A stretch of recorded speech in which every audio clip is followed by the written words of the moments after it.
We are back for episode 43 of the Quarantine Cast on Beyond the Brick. I'm Joshua Hanlon, and I've got Brian Saviano, Kirk Wilson, and Mike back for more building and chatting.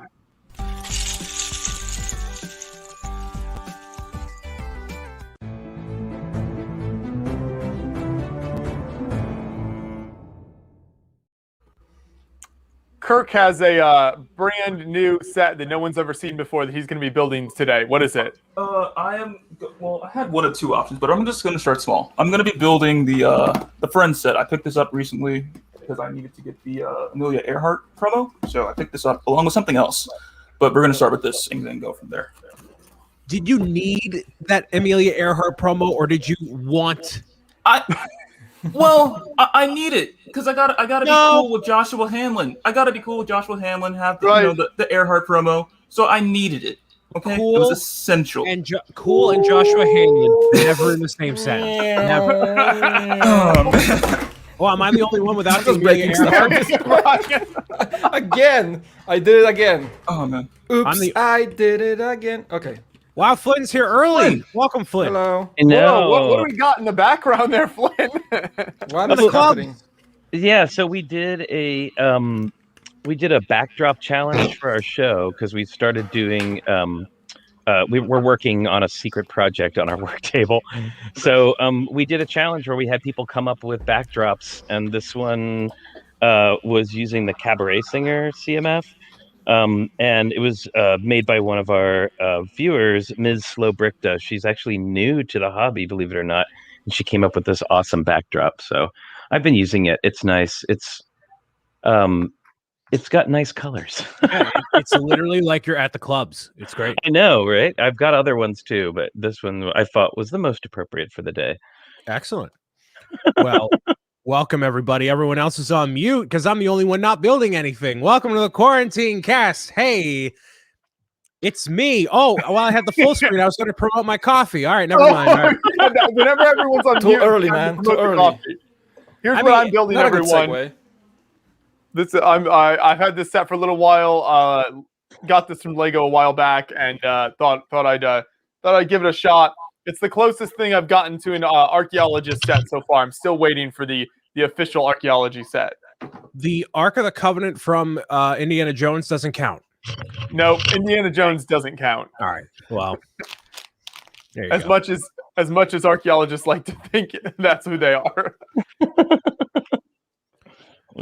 Isabel says she's late because America decided to move their time an hour, and it confused me. Yeah, we do that. That was 2 days ago. Well, she takes some time to catch up, Michael. Okay. Yeah. Okay. Some time. Just a little bit of time. Time difference messes a lot of people up. I know. I had the same problems. Like, my car will not have the clock fixed for the next year.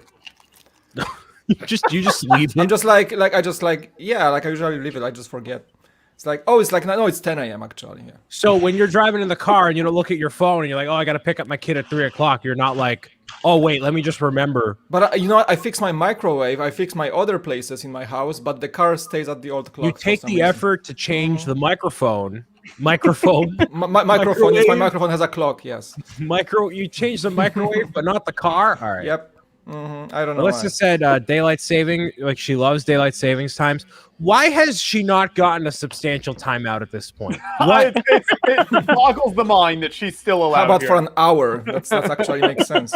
How about indefinitely? Like what? Like anyone that does she like taxes as well? Do you love taxes? No, Kirk is not here, so we can do taxes. True. Yes. Yes. Oh, he is here. No, I'm here. I went to go grab scissors because I couldn't find mine. I knew something was off with Alyssa ever since I saw that giant Pikachu mug that she carries around. You know what's actually really off. So I don't want to publicly call anyone out right here. I already did it earlier on another stream, but I have somebody. Can I get the full screen for this one, John? Oh boy, we're in for it now. Okay. I have somebody that is a part of the overall Lego community in the Bricks O'Brien live streams, twitch.tv/BricksO'Brien. And I saw something on Twitter that really bothered me, and I wanted to run it by this audience here. Community member Jake Studs was cutting up his pizza, not using a fork and knife nor a pizza cutter, but using scissors. to cut his pizza. Oh. Not not like kitchen scissors, like scissors you buy at Office Depot. Scissors to cut his pizza. And I just want to draw attention to it. If he ends up being here, we can call him out. But if we're talking about things that are wrong in this world, it's cutting pizza with scissors. But Michael, it's not boxing knife. Michael, do you know what's not wrong? Do you know what's not wrong, Michael? It worked. No, the power of Ash Daddy, LME Toys, building your mic one brick at a time. Thank you very much, Ash Thank Daddy. you for the super chat. Wow.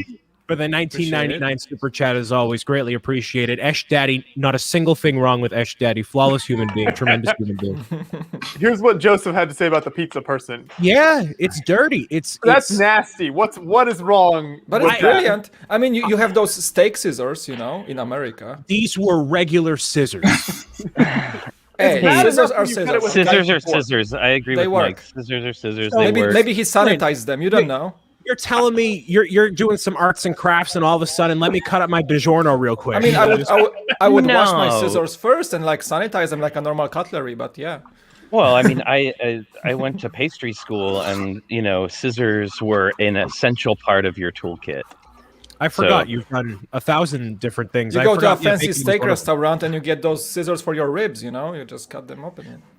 Yeah, the scissors are a legit kitchen tool, and now I will say that Twitter is also just like a hotbed of pointless outrage about a lot of things. Well, but he intentionally did this. Okay, and also I saw a guy, and people got all worked up about it. A guy had posted a picture of his pizza that he had cut because his girlfriend didn't want him to cut through the pepperoni slices. For some reason, so he cut the pizza around the pepperoni slices, and it was this terrifying jigsaw puzzle of a pizza. I have a sudden urge to see a picture of this. It's up. It's up there.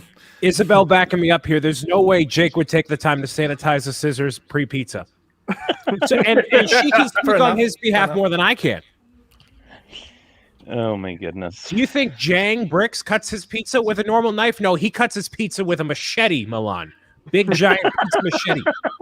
Or a brick separator. Doesn't Jang have he's big into knives, right? He's got a lot of dude. It's the weirdest thing. Oh yes, he has a knife collection. Jang Bricks is talking about the latest Duplo set, and in the next video he's holding a knife. It's awesome.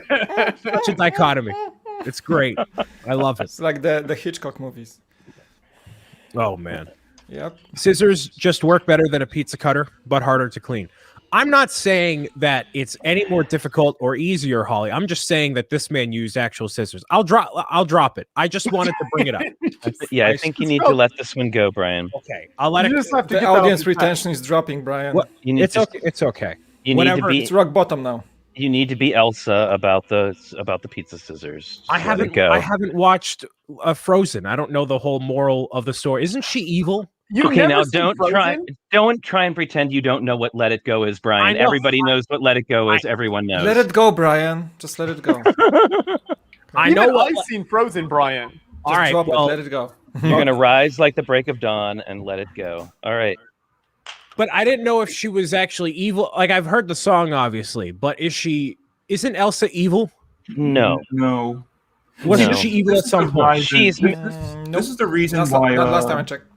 This is the reason why Brian in the past made the mistake of confusing Moana with Coco.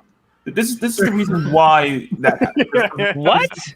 This happened. This was earlier in the quarantine cast. This happened. We were talking about Disney movies, and for some reason he thought that Coco was Moana or Moana was Coco. It was one way he messed it up, and we had to correct him, or I had to correct him on stream in front of the public because he made this very terrible mistake, and I don't. Oh my goodness! It was a time. It was a time. I just need something else to be outraged about. If I'm being honest, just go on Twitter. You just had a good week and you're looking for something to get outraged by. Come on, let's be real. I'm sure you will find any number of things to be outraged about on Twitter at any given moment. Well, Oh let me say hi to people in the chat real quick while everyone's focused on building, and so I can recover from me being ignorant. Jake Sadovich, hello. Franco, Milan, Diana, Holly, Brick Star Wars Boy, Joseph Zawada. Uber important question. Flynn, what was your favorite WandaVision outfit? Mine was fish pants and denim maxi vest. Oh, that depends on like which character you're talking about, because I thought Monica Rambeau's outfit in the 70s one, like in the Brady Bunch episode, was far and away. Maybe that's what you're referring to. I don't remember the fish pants, but far and away like the best outfit of the series, in my personal opinion. That blue eyeshadow. So we can Nice. talk about WandaVision because it's been a week after the finale. All right. This Friday is Falcon and Winter Soldier, and the policy that at least I have in my streams and anything else is at least 4 days after. So like if it airs on Friday, you can talk about it Monday or Tuesday, sort of a thing. Since it's been a week, we're going to talk about it. If you haven't seen WandaVision, spoilers. If you care that much about the spoilers, go watch it. By the time you're done with that, you can come back here. Okay, in that case, I'm going to need to head out for a bit. Wait, are you really? I've seen like the first 2 episodes, but you go ahead. It's fine. Are you sure? I don't care enough that if it gets spoiled, I'll watch it at some point. But if it gets spoiled, that's okay. Okay, Mike. What about you? Mute. I watched it. I'm good. Okay, cool. Awesome. So Just we like know Kirk, I'm we more know concerned Kirk's about the watched chat. it. Yeah, no, I'm good. Kirk told me he lost interest around like the 3rd or 4th episode. That and is gave up not and went true. back to Avatar. That is not true whatsoever. No. Joe, I'll tell you, my favorite outfit was the moment that Wanda became, her true self. I was like, oh, that's hot. All right, cool. That was Well, what I really loved about that is that they because I've been waiting for so long. Like, I'm a fan of the original Scarlet Witch outfit, as ridiculous as it is. Like, and it is truly absurd. But that crown that she wears is an amazing headpiece, and it's her like iconic thing. And I was like, and I read these things for a long time where they were like, no, we're never going to use her original outfit. It's ridiculous. I love that they put her in it in the Halloween episode. I thought that was genius, and I especially loved Vision's like back pants. It was really like total homemade, like Halloween costume style. That's a good point. I never noticed that they dressed her like that on Halloween episode. I never noticed. Oh yeah, they were both in their that original. Was now that I see it, like that's a cool Easter egg right there. Yeah, so I love how they reworked her crown, and now it's got all those designs in it. It's very like modern Marvel, right? Do you guys think we're gonna get a minifigure of her in some way? Maybe Comic-Con? Why not? I hope so, because I have the one of her from, and that was my big complaint about her in the earlier movies. Like, I didn't. Well, okay. I will have to admit, like, I have not seen every single Marvel film. Like, I've seen like select ones that I was interested in. Doctor Strange. Like, I like the weirdo ones more than like, sorry everybody, Captain America and stuff doesn't really do it for me. So I had just been waiting for them to I couldn't figure out, like, why are they like downplaying her? Like, why is she wearing an ugly leather duster? Like, it doesn't make any sense. And then when she finally came into her own and got her outfit, I was like, okay, now I get it. Like, we've been basically WandaVision turned into her origin story. Yes. In effect. And I thought that was a genius way to handle it, because I don't think they would have been able to do that in a movie. Like, we've talked about this before on the show, like the pacing of it, and a lot of people were really like, oh, the pacing is so slow, blah, blah. But it's a TV show, it's not a movie, and you don't have to cram like 2 hours of action into a 2.5 hour movie, right? Like, you can kind of like spread the love a little bit. And I thought, now with this show, it would have been this movie being her origin story if it were a movie. Like, if we got nothing else before it, that would have been it. Mm-hmm. So that's what was good about it. Well, and of course, I think they needed to do that because she's going to be a significant part of the Doctor Strange movie. Mm-hmm. And how else are they going to explain her presence and her like transformation if they haven't already given it to us in a somewhere? Right. And with that transformation, I like that like when the MCU was first starting, they were trying to take these characters. All right, let's make them more not realistic, but let's adapt them to a world that will be familiar with superheroes instead of going crazy. And Doctor Strange was really the first time it went like, all right, let's get him in his original outfit. Let's go mystical. Let's do all the visuals and the art direction and all that. And now instead of Scarlet Witch, you know, her, like, they never call her that in any of the movies. No, and I couldn't figure that out. Right, and not at all. So now that they have that title for her, it's like now that she has that title, the crown, the crest, whatever, makes sense. Like now it is bestowed upon the Scarlet Witch, and boom, there you go. And now it all fits, and it makes for a better story to be told over a longer period of time. You're more invested, but you get a richer story out of it than just saying, hey, Scarlet Witch, boom, here she is. Here's all her powers. Now let's continue on. And that's the difference between watching those X-Men movies back in the day where they're like, oh, these people just have their powers and that's it, compared to right now. Well, I love her. I mean, I love her as a character, and I think she's again, because she's kind of pushed off into that weirdo corner with Vision, kind of like offshoots of Avengers. Yes. Everybody's very focused on Captain America, Thor, and the Hulk, but you can tell they still have a relationship, and you're like, well, wait, what's going on? I feel like we should know more about this dynamic. Right. Well, and then if you read through, if you look at the comics, it's very funny because they at the time when Marvel was hugely popular back in like the 60s and stuff, when that was coming out, Vision and Scarlet Witch, like, even though there was a lot of action, it also had this total like romance undercurrent to it. And actually, one of my very favorite panels of any Scarlet Witch and Vision comic is they've like captured Vision, they've got him on an operating table, and Scarlet Witch like full on busts through the wall, and of course it's in an action, right? Giant hole in the wall, her in it, rocks flying everywhere, surprise scientists with this giant word balloon that says, "Give me back my husband." Yeah, it's great. It's such a great panel. It's just so perfect. And they found a way to do it tastefully in the show. Oh, that was painful. I think that's another thing that I've not gotten, except for parts of Infinity War. I haven't felt emotional over a Marvel movie. I know they have emotion in them, but some of those scenes in WandaVision, like in particular that operating room scene, and then the scene where she finds the map to their house that he's drawn for her with the heart on it, and it was just like it humanized her and that whole thing in a way that I think the movies haven't been able to do. I mean, I know they explore a lot of like, oh, the Hulk is, David Banner is, doesn't want to be violent, and so this and that, but I don't think they've yet explored an emotion on that level, and I thought it was really well done. Right, because they haven't had the time. They haven't wanted to dedicate the time to it. There's only so much a movie can do, and they had plenty of time to do it. So exactly. Great.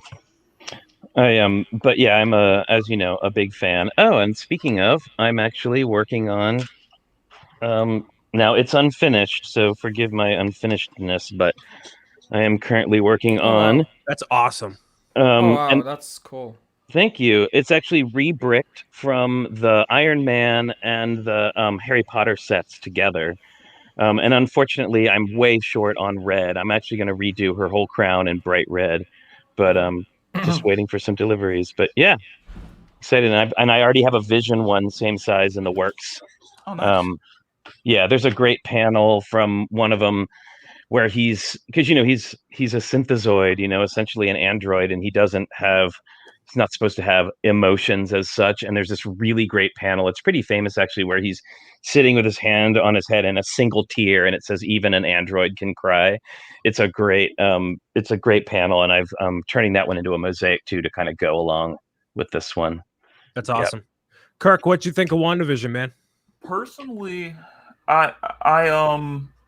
okay, so for the start of the show, I do feel like there were moments when it was, I guess, a bit slow, but with the whole like parody thing, there were episodes that I did enjoy. So I think like the one that I enjoyed the least was like the final one that they had, like sort of like that parody thing going for. I think that was like Office inspired or something like that. No, Modern Family. Modern Family. Okay, so yeah, so like that one, didn't really care for that one as much, but I think like everything prior with like the 70s and everything like that, like I really enjoyed those parts.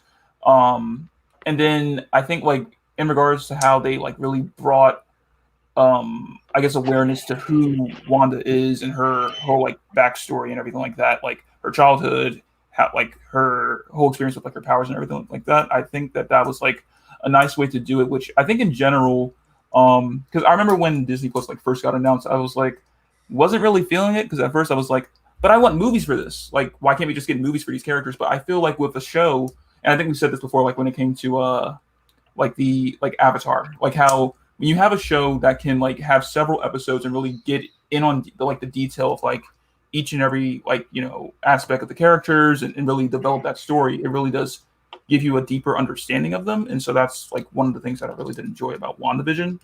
And even like with like them finally like dropping the name of like Scarlet Witch, like that was amazing. Like you know who it is already, but it's like they haven't done it yet. It's like, when are they going to do it? So I was really happy about that.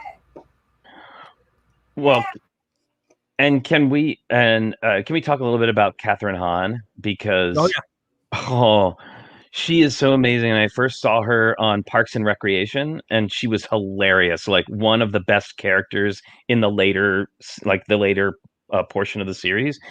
And I thought she was, well, actually, I think all of them, but to a larger degree, Catherine Hahn and Elizabeth Olsen really, and Paul Bettany too, but especially the two women, like they really transformed themselves into those different eras. Like they copied the acting style of those eras, not only the visual style, but the vocal style and the acting style. And I think they deserve so many kudos for, I mean, that's not easy. And you're talking about squeezing into a half an hour episode. Well, what is it, like 50 minutes with 20 minutes of credits? Yeah, exactly. And the credits get longer every episode. But those credits always got me, like 5 minutes of credits. Like, why is there like a after episode scene or something? Not 5 minutes of credits. Every it's time. Like 15. I know. But I thought they were both. I thought they were both genius, and I've already seen. I saw an amazing Agatha Harkness custom minifig that somebody did the other day, and really loved it. It was really, really well done. So hopefully we'll see more of that. Somebody in the chat was, are we really spoiling WandaVision? We decided to, because it's been over a week since the finale, and it's like cutaway time to be able to talk about it. So we could have done it last quarantine cast, but yeah. But usually we give some time before people catch up on. So I think it's a good time to talk about it actually right now. Yes, and thank you also for waiting to talk about it till I could be here, because I couldn't be here last week. I'm sorry. Yeah. No, what did we talk? We talked about a lot of other stuff last week, but we got some super chats, you guys, right now. What do we got, Mike? Do you see the super chats? No, you take them. Oh, there's two. Go ahead, take it. For you, go ahead. Card collector 102579, $5. Thank you so much. While my wife has been going through chemo, your videos get me through the week. Thank you so much. Thank you. Oh, that's awesome. And best wishes to your wife. Yes. Hopefully she's well. Absolutely. That's awesome. Thank you so much. Tamagotchi, £5. Hey guys, building the Amelia Earhart plane with you guys right now. Lego and Minecraft have helped me. Hips during quarantine. You guys rule. Thank you. Appreciate it. Like I know, I'm not sure about Brian, but I know we rule. That Thank you so much. This goes to the. Just sitting here having no idea what's being talked about. You're just loading Dunkin' Donuts cards, to Brian. You're just loading those up. Oh, there's no Dunkin' Donuts. It's only Chipotle. Oh, so yeah. And maybe Chick-fil-A occasionally as well. Yeah, right on. Maybe the focus is always on the pottle, the chip pottle. Right on. Thank you guys for super chats. Appreciate it. We appreciate it. Somebody asked earlier in the chat, are there stickers in this set? And there are 5 of them. I can hold this up here. So 3 of them are like the names of the different dinos, and then there's one that goes on the book. It comes with this little book. and then this smaller one here goes on the human statue here, which I'm about to build. So there's 5 stickers. Yeah, that's a great set. Great set. I have nothing to build actually. I don't have nothing to build, but just sitting here, part of the. I was thinking about opening these guys up right now on the stream, but I don't know if I bought 2 of them because I'm like, let me use my scale and figure out if there is a weight difference. Now my scale does not go low enough. It went to like 0.009 for each of them, right? And I got 2 of them. I'm like, oh, super cool. Let me see what I got. Open up each of the packs. 2 of the same packs that I got with the pre-release kit. Really? Same Which exact one. So I'm like, you have the ice cream guy, and what else? The rabbit. Okay. The rabbit. Okay. Do you want to give us a live unboxing, Mike? I might. I think my camera is working. The second one, hopefully. Yeah, you got it. You're professional. Yeah. Real quick before you do that, here's a comment from Brickham's Den that says, "My daughter's class did an exercise with Lego this afternoon. They showed the animated Lego story YouTube video followed by the Beyond the Brick Lego House tour video. It was great." Well, awesome. Thank you. Shout out to your daughter's teacher who clearly has great taste in YouTube entertainment there. Thanks for the heads up. Right on. I think my camera is working. Oh, we have a second camera. What a Yes. professional. Fancy. Wow, Fancy. fancy. I'm just gonna keep opening those. I'm gonna show you what I got. So, Sure. I mean, not like, why am I full screen? Why am I? Because you're I thought opening you the back. I thought you were opening the stuff. Oh, We like wanted to see so it. I wanna do it quickly, like super quickly. This is like a super zoom in lens right now. So You cow. can't zoom it out at all? no, it's a 25 mil. So maybe I I can see the dust mites on the table, Mike. I Jeez. know, like it's a microscope lens. So Oh my this one, goodness. I got the Hey, look at that. that's ice cream guy. Let's go. Ice cream guy. Okay, One of I'm the gonna best open. pictures of the year. I'm gonna Now, open did all you- these real quick. So that's Now, the did first you one. use scissors to open that or a pizza cutter? No, I have a small knife. Oh, Pizza cutter. Oh, that'd be Second. hilarious. That's rabbit. the rabbit one. Brian, you just called it out. What in the world? What the heck? Okay. The same ones. Third one. Okay, is that a double? Let's see. It's another ice cream guy. Yeah. Ready? No, I think I gotta. It's which one? Is genie. The genie. it? The genie. Oh, nice. All Yeah, right. cool. There we go. So I'm gonna build them real quick, and then we can do stuff. Very cool. I got the Good. quick the opening. werewolf. Quick opening.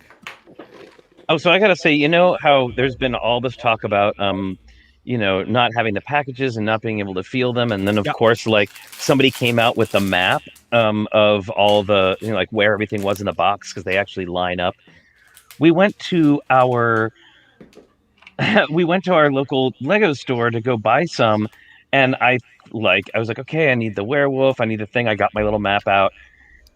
Come to find out later, they purposely mixed the box up. Oh, really? The store employees at the manager's direction purposely mixed up the boxes in the box so that people couldn't get the ones they wanted. I don't know. That usually Whoa. doesn't happen. I've never had that as a protocol for any time at the Lego store at all. I haven't either. It was I found it really strange because Yeah. there were we were looking forward to getting the ones we wanted, but whatever. That Gotta doesn't do even what make you any do. sense. Like, why would you want people to be upset like that? Well, I think there's a I do know that when you go into a store and you see a bunch of adults crowded around the CMFs and there's some poor kid trying to get in there and all the adults are like, oh, I need the this, I need the that, I need the this. And so many times, the kids don't get what they're looking for because either, an adult came in and felt up all the bags and took the one they wanted, or I've even seen, of course, now that doesn't happen as much in Lego stores, but I've definitely seen in Targets and stuff where an adult will come in and buy like every single copy of one particular set so that they can do whatever they're going to do with it on Bricklink. And then, some parent comes in there to get the thing for their kid and they can't get it because somebody's taken them all. Right. So, I mean, I understand where it's coming from. Do I think it's fair? No. It was kind of a bummer. Especially when there's ones that you just don't really care about. but it is what it is, right? There was Right. a question for you in the chat earlier here, Flynn. Oh, yeah. You can read that because I have no idea what they're talking about. Oh, Flynn, were you annoyed with the Ralph Boner joke as a Marvel Scarlet Witch fan? I wasn't. I don't think annoyed is the word. I was just a little bit like, oh man, really? Like you've been setting this up the whole time for Mhm. I mean, Yeah. really.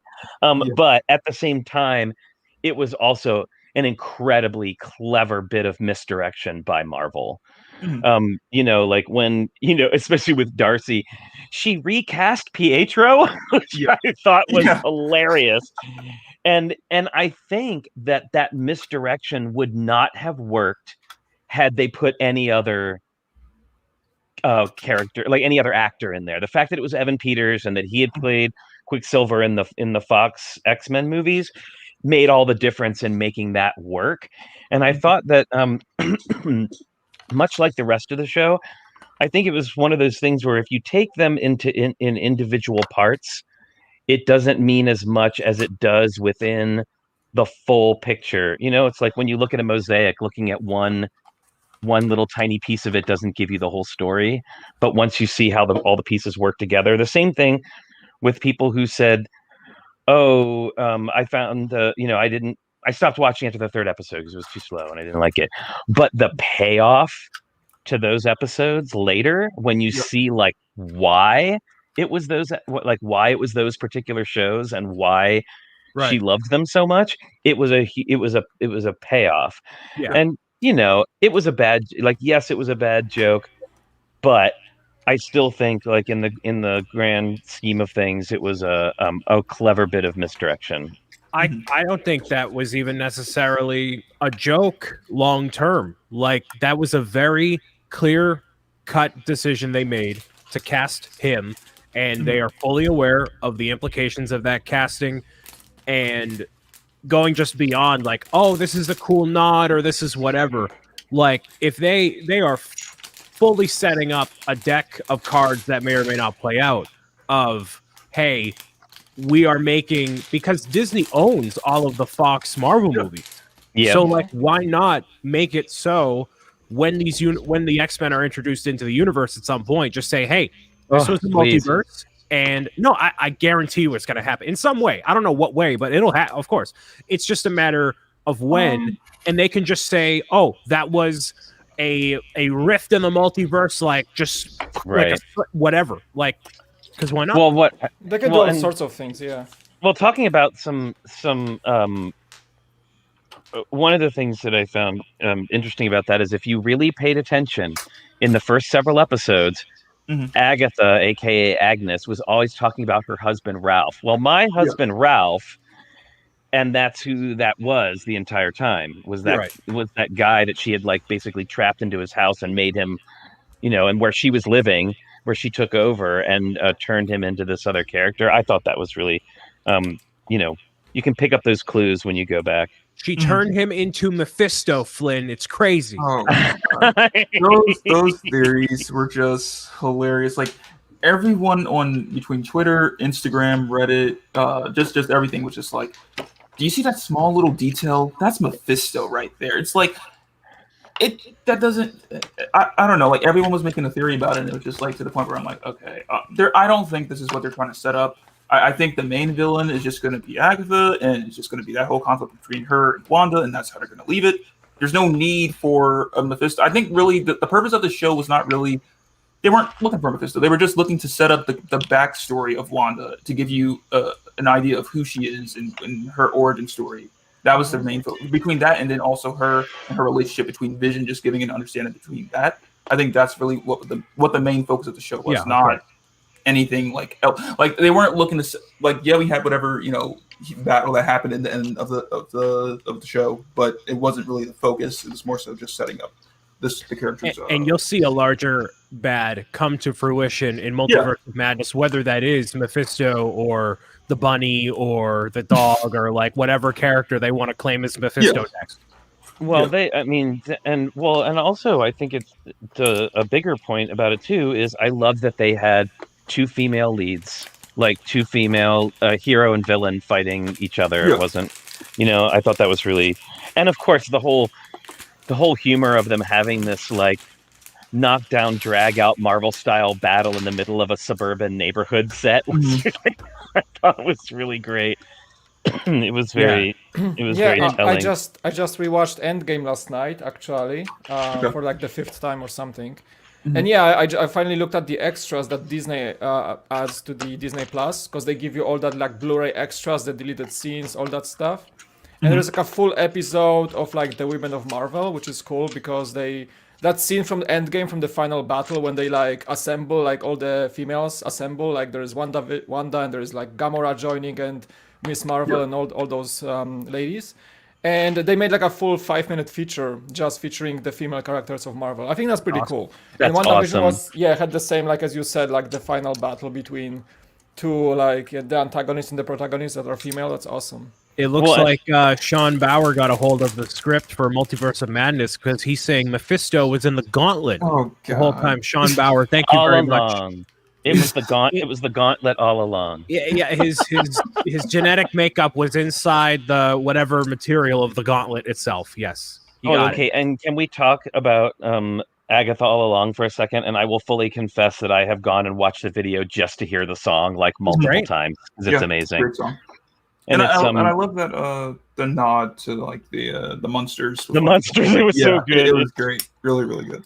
Well, and apparently that went to like #1 on iTunes, like the week that it came out, like like a 40-second song. And it's the Lopez, they're a couple, and they wrote that, and they also did, or he did, I know, Book of Mormon and Avenue Q, and he's done a bunch. He did your favorite Frozen, Brian.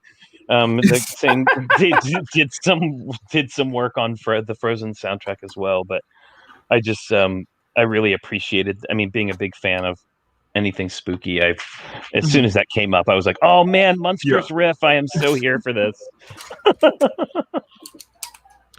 You know what I'm going to do now that I just looked at my background for a second, because I noticed that someone sent me this bumper sticker from Cars, because they stick it on the back of Lightning McQueen. It's like nice Butte from like the movie, and then I realized I have this clown set for someone sent me for my birthday, so I'm going to build that.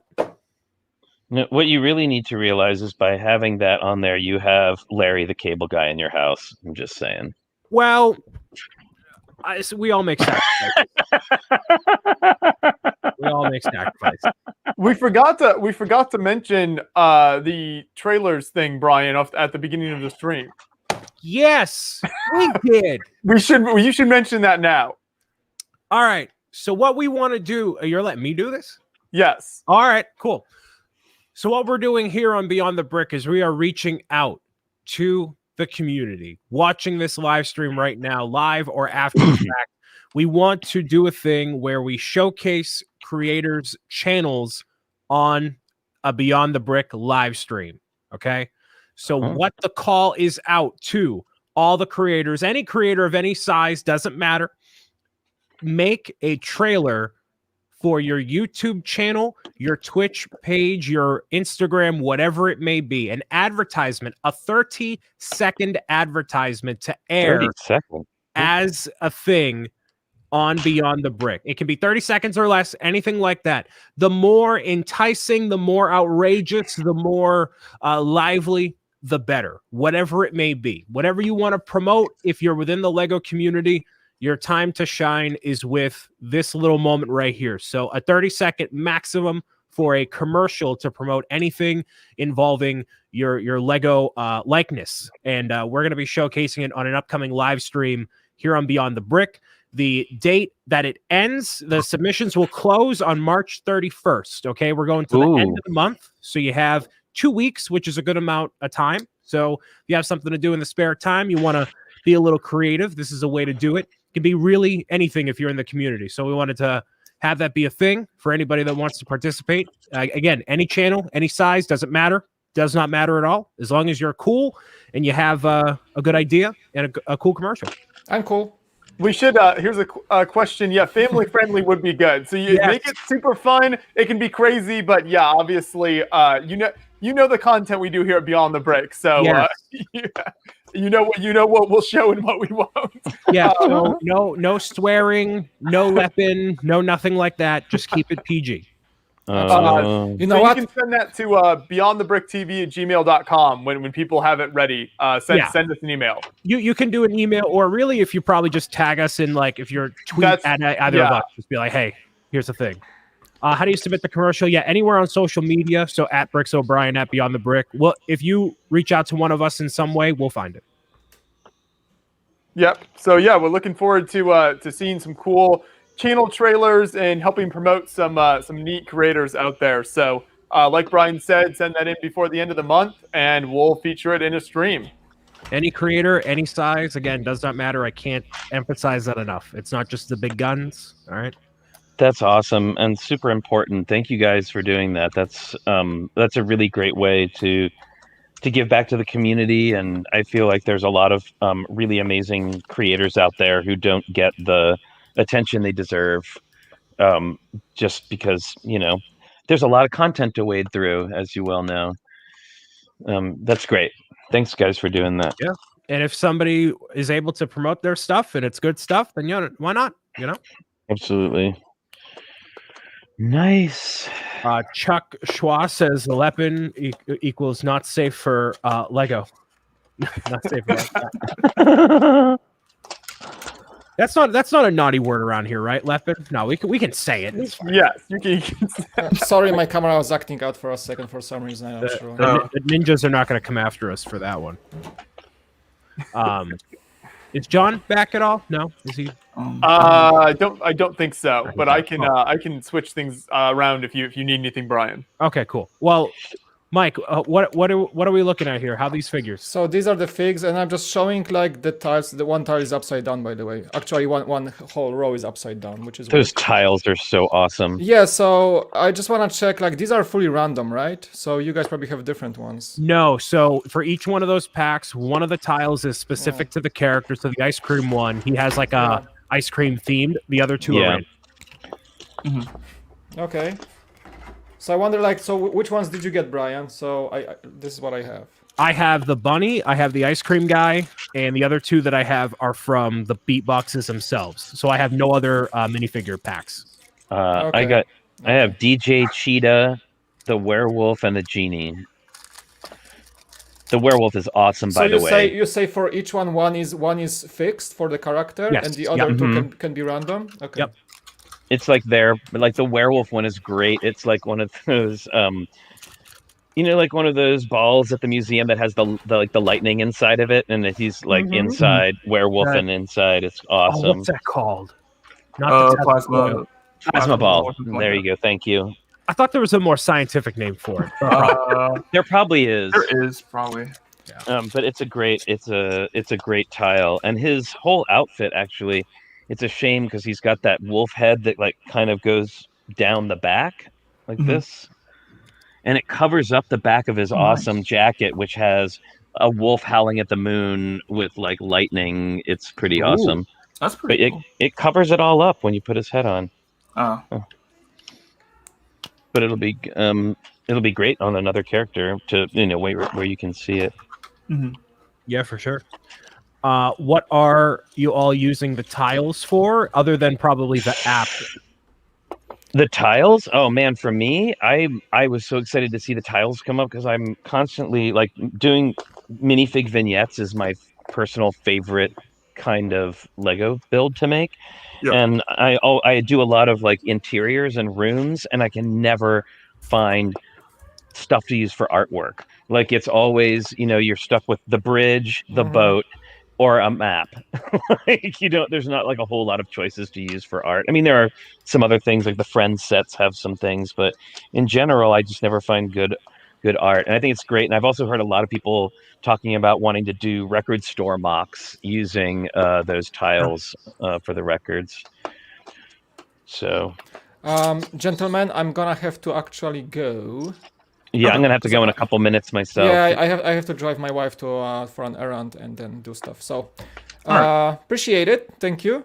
Yeah. I just Of wanna course. before I go, I wanna give my shout out, personal, probably a collective shout out to our man Just Too Good, who did a full face reveal. So I just wanna say that He's human. It's crazy, he's right? human. It's He's blowing human my now. mind, So people. I know we didn't talk about it, but I knew him, how he looked like before it was cool. Okay, kids, and Brian as well, and Joshua I. as well, and like most of us. So that's cool. Like shout out to Justin. He's a great guy. So he had a big live stream as we were starting our live stream. He had a big live stream as well. So there's that. All Love you right. guys. Talk soon. Big shout Bye, outs. Mike. See ya. Big high fives and talk to you soon. Oh, so Justin Hargett was asking where the wolf minifigure, the werewolf, came from. It's one of the video ones. And I'll tell you, as long as your store didn't mix up the boxes inside the box, it's the very, very last one at the back of the box. Mhm. The werewolf guy there. Tip for you for today. Speaking I of, find it funny. I know you guys have mentioned a number of times now in the streams about how people kept saying that the first few episodes of WandaVision were boring or like taking too long. I didn't think that at all, and I don't know. Now I will say, so each episode is kind of like a parody or like harkening back to like a sitcom episode, right? Not every episode, but most of them, Most yeah. of the, okay, so I wasn't familiar with like any really of the shows that they were basing it off of. So Yep. I don't know. So I maybe like that was an interesting element to me as well. Just like seeing, I guess because I wasn't familiar with those shows, then I guess to me, I didn't really know how things were unfolding, and I didn't find them like boring or slow at all myself. I thought it was actually really interesting the way that they were building the town and the story and everything was coming together in the first like few episodes. But I guess obviously other people had different viewpoints. That's great to hear you say that, actually, because I was afraid, like when I was watching it, of course, I know all of those shows. Like those are like that's what I grew up on, right? So, and I found them wonderful from that point of view. But I think, like, if for nothing else, just like enjoy the difference, right? Yeah. Like enjoy something different. Everything Right. doesn't have to be, you know, punching and kicking for 2.5 hours nonstop. And that's what I loved about it. Yeah, I was like, because I went into the show assuming it would be like a Marvel movie. Basically, I didn't really know anything about it, and then when it was so different, I thought that was super interesting. I really wanted to see where it went, and I still at some point will end up watching the rest of the show. But yeah, I guess just how different it was kept it interesting for me. Well, I have to say we gave some spoilers, but I don't think we gave anything so like detrimental that anybody would be like, "I'm not watching now." No, you're good. But yeah, I feel I don't know. And again, as a fan of those original shows, and I love that they also didn't just do older shows. As it moves along, they end up doing other ones. Like they did a whole Malcolm in the Middle thing, which was great, really, really well done.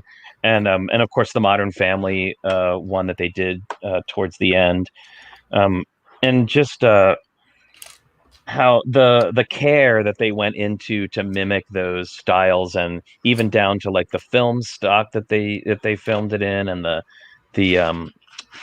the designs of the different homes and all that stuff were directly pulled from like the episode.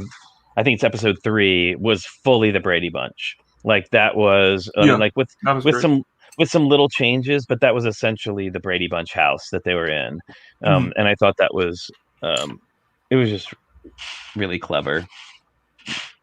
Yeah, that's neat. It's giving me a old TV show education at the same time as while enjoying the Marvel content. There you go.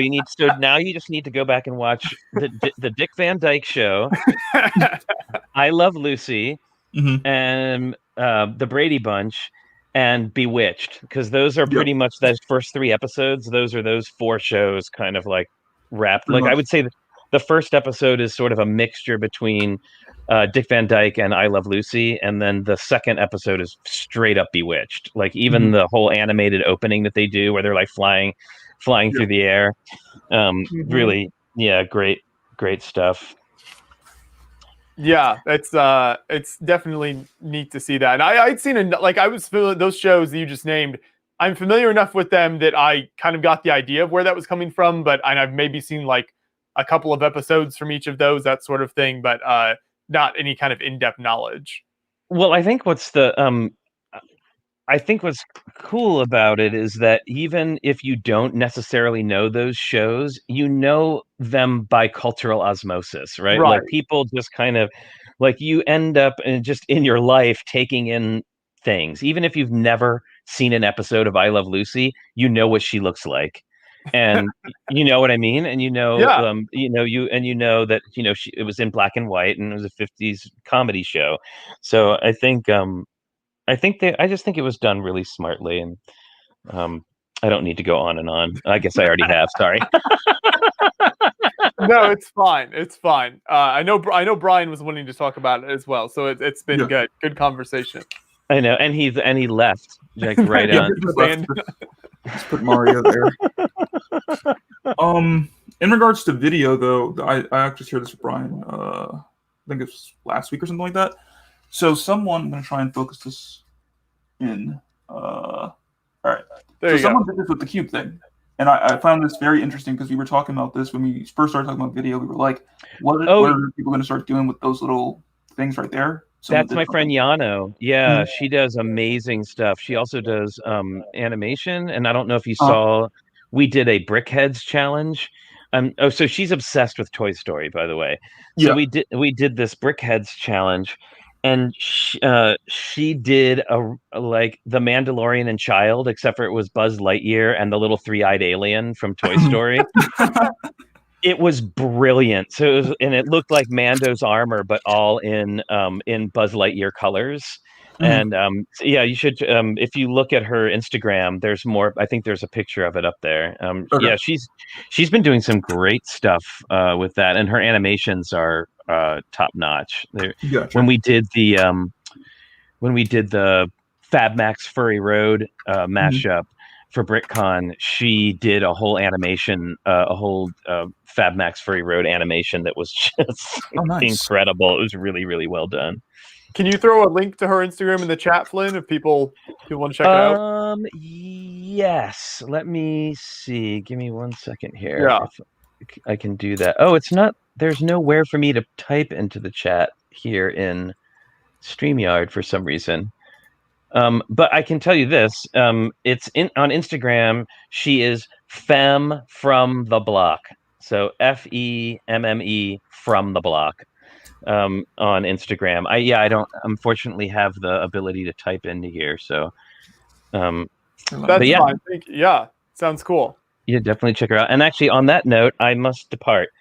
So great hanging out with you guys. Kirk, did you finish your mock? I did. It's sitting right there. I was scripting out stuff this morning, so I will be working on that, and it will release Sunday, which is actually the 4-year anniversary of my channel. So awesome! Looking forward to it, and congratulations on 4 years. That's awesome. We're about to hit our 1 year at the end of the month. Oh, nice! So yeah, we're very excited. All right, bye everybody. All right, thanks. See you later. See you later. Bye. Man, it hasn't just been the three of us in a long time. It hasn't. Dan is apparently scared away this week. That's like, hey man, everybody has their weeks of being away. He was actually at a Lego convention. I forgot he had mentioned that. Yeah, so he actually gets to do fun things over in New Zealand. Well, us in America still get to suffer. Oh boy. Yeah, it's well, now that all the professional Lego people are gone, you want to talk about Lepin? No. Let's do it. All right, cool. So, Joshua, you want to set the stage here a little bit? Yes. So, we're talking about Lepin and how they keep stealing fan designs, basically, which this has been going on for years. One of the strange things with this, though, is some people might remember that the Lepin was supposedly shut down by the Chinese government, and supposedly, like, all of the higher ups in the company are in jail, but somehow the company is still around and still stealing people's designs. And we've had a number of people reach out over the last few months to us saying, hey, I've got this mock out there and it's been stolen by Lepin and now they're selling it. Is there anything, you guys can do or just kind of expose this more to the community? So we wanted to chat about it today and just kind of let people know what's going on. Mostly, I think just from a kind of public service announcement perspective to let people know, definitely don't support these companies, whether it's Lepin or any other company that's, stealing someone's mock and selling it without their permission. I think that obviously we can all agree is a bad thing to do. So I think a lot of people aren't aware that this is happening out there, that the companies are doing this. So mostly it's just to kind of raise awareness. But one build, Brian, you can talk about the specific build here that we most recently had was a Mario build, right? Yeah, so I don't know if John happens to be there or wants to pull up any of that information, but we were Beyond the Brick was reached out to by a builder, of which I will pull up the information via the email you sent me, Joshua, like a true professional. But he had sent a message to Beyond the Brick talking about his project, how it was on Lego Ideas, and unfortunately it was denied. However, it was something that he wanted to make instructions of and sell that, so that way he could support his livelihood and all that. This is from Cossi on Instagram from Switzerland. And obviously this is close to my heart because it's Princess Peach's castle. Yeah. John, if you're logged in on Instagram real quick, give that post a heart. Give it a heart real quick. If you Yeah, there we go. But as you can see, this is Princess Peach's castle, man, and I've seen this in my own personal time. And obviously it's stunning and I love it. Obviously, I would love to get instructions for this and build it myself. I don't even know if you can get all those pieces in those colors. I know the peach stained glass is obviously a printed piece or sticker or otherwise, the question block, a lot of things like that. But it's a stunning build, very accurate, combining many elements of, like Mario Kart. It's got Paper Mario, Origami King vibes to it. You got Bowser's airship in the top portion there. It's really a really, really, really classy build. And unfortunately, it looks like Lepin has literally taken the idea and listed it on their website. And is their website something we're going to show here or no? That's an executive decision. Probably not. Yeah. Okay, cool. Yeah. So what I'll say is, I have seen the website in which this is listed on, and they have taken the design nearly verbatim.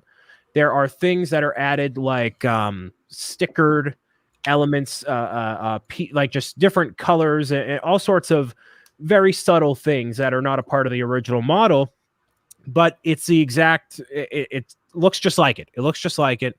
And what's amazing about the website that, again, we're not going to show is that it looks close enough to lego.com. When you're on there, it looks just close enough that if some grandmother that has no idea what she's doing goes on there and sees, oh, that's Mario's castle, let me buy it for my grandson Declan, she's going to buy the thing. She doesn't care if it's from China or otherwise. She's going to buy the thing because it looks like a professional enough website, gets shipped there.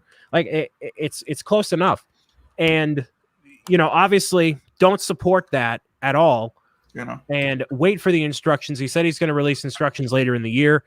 And this, unfortunately, is an issue that happens to way too many people in the community. And unfortunately becomes a circumstance of just posting your pictures online. And if it's a good enough idea that is practical enough, there isn't that much like stopping these companies from taking what you create and making a product out of it. Because although, Lepin higher ups were put in jail and whatever, that's great. It's like a Hydra. You cut off one head, two more take its place. And especially where the laws and regulations compared to these things overseas, Lego is in Denmark. They're in, they're everywhere, but it's like a Hydra. So I think it's just going to keep happening. But if I saw this set and I were a grandmother, I'd be like, this is great. Let me order this. But but they don't say Lego anywhere on here. Like, it's not. It's like ABS, high quality ABS block. Okay, cool, but and if I'm somebody, let's say I'm somebody that doesn't care about Lego, then as a company, I should say, if I see this, I'm like, oh, I'll just buy that because it's super cool, So it's unfortunate that this keeps happening, and I would love to support the creator by actually buying the instructions, but I don't know how you solve this problem because it just seems to keep happening over and over and over again. And especially if you look at the parts that are on potentially some of these pieces and whatnot, they print parts and stuff too. They do all of that. And yeah, it's very difficult. I mean, as I said at the beginning, like they shut Lepin down supposedly, and there were even like people in jail, I think, over there in China from there. But obviously the company's still going. And it's also not just Lepin. Venato Bricks is a big one as well. We've gotten emails from a number of people, and I've seen like posts on Facebook saying that company has stolen their designs, and they actually run ads on Facebook. So if you're a Lego fan, you've probably seen their ads because it's targeted at people who enjoy that type of product. So this is a problem with a number of different companies, and just, mostly be aware, make sure, like Brian said, that the websites can look a lot like Lego. It can look like you're buying an official product. Just be aware if you're buying something that is not an official Lego set, that's like a custom build, that, it's actually sort of licensed and they have permission to be selling it, because this is definitely a major problem. Jake Sadovich says in the chat here that Lepin stole both his original ship and a model mock as well as the official set, and started selling both of them. So stuff like that is just crazy, and it's very difficult to stop it. And with that specific instance there, Jake got his ship in a bottle actually made. So I don't think any of these different sets that are at least officially from Lego, I genuinely don't think they take away from the sales coming directly from Lego, but they're obviously infringing on Lego's intellectual property by duplicating exactly what their designs and otherwise, and making an inferior product. But a lot of the people that are selling this stuff too, they're just selling it on eBay. Like, they're not selling it on a website. And it doesn't say Lego anywhere on there. It just says compatible building product. And when I've been looking at selling a few of my sets, like let's say Metal Beard Sea Cow, if you go on and you look at the sold listings for Metal Beard Sea Cow, you find high quality ABS building block set that has sold for nowhere near the price of the original and what its a proper value should be, but it's still sold. People still buying it. So like, I don't think it's that much of an issue from like a larger market standpoint, because the brand power of Lego will always eclipse any fake bricks or anything out. But it's an issue that I think these companies are avoiding being shut down by. They're not copying official Lego designs anymore. They're just copying really cool fan designs, which is even worse for the small time creator. I guess one of the ways that you can mitigate that is uploading watermarked images. But even then, if they can piece together a set and figure out this part is this and this and that and that, like, what are you going to not put detailed pictures of your mock up there? Like, for this builder here, unfortunately, Nintendo is not his intellectual property. He can't technically send a cease and desist. Technically not, because it's clearly Lego Super Mario and using pieces that don't exist and all that. But I love this build, man. I want a Peach's Castle. It's beautiful. It is a great looking build. Speaking of Peach's Castle, I was playing Mario Odyssey last night and got to saw that level for the first time in the game, just briefly, and I thought it looked very impressive, and I was like, this would make a good Lego set. And now you see why I'm not just talking out of my whatever by saying I want Peach's Castle. So when S. Kasi makes the instructions for this set, I will buy them, and I will absolutely build this because it is gorgeous. The colors are so accurate, and I would, if there were stickered parts that I could put on for the question block and whatnot, I would do that as well. Whatever it takes, man. I would love to be able to build this one day. If you know.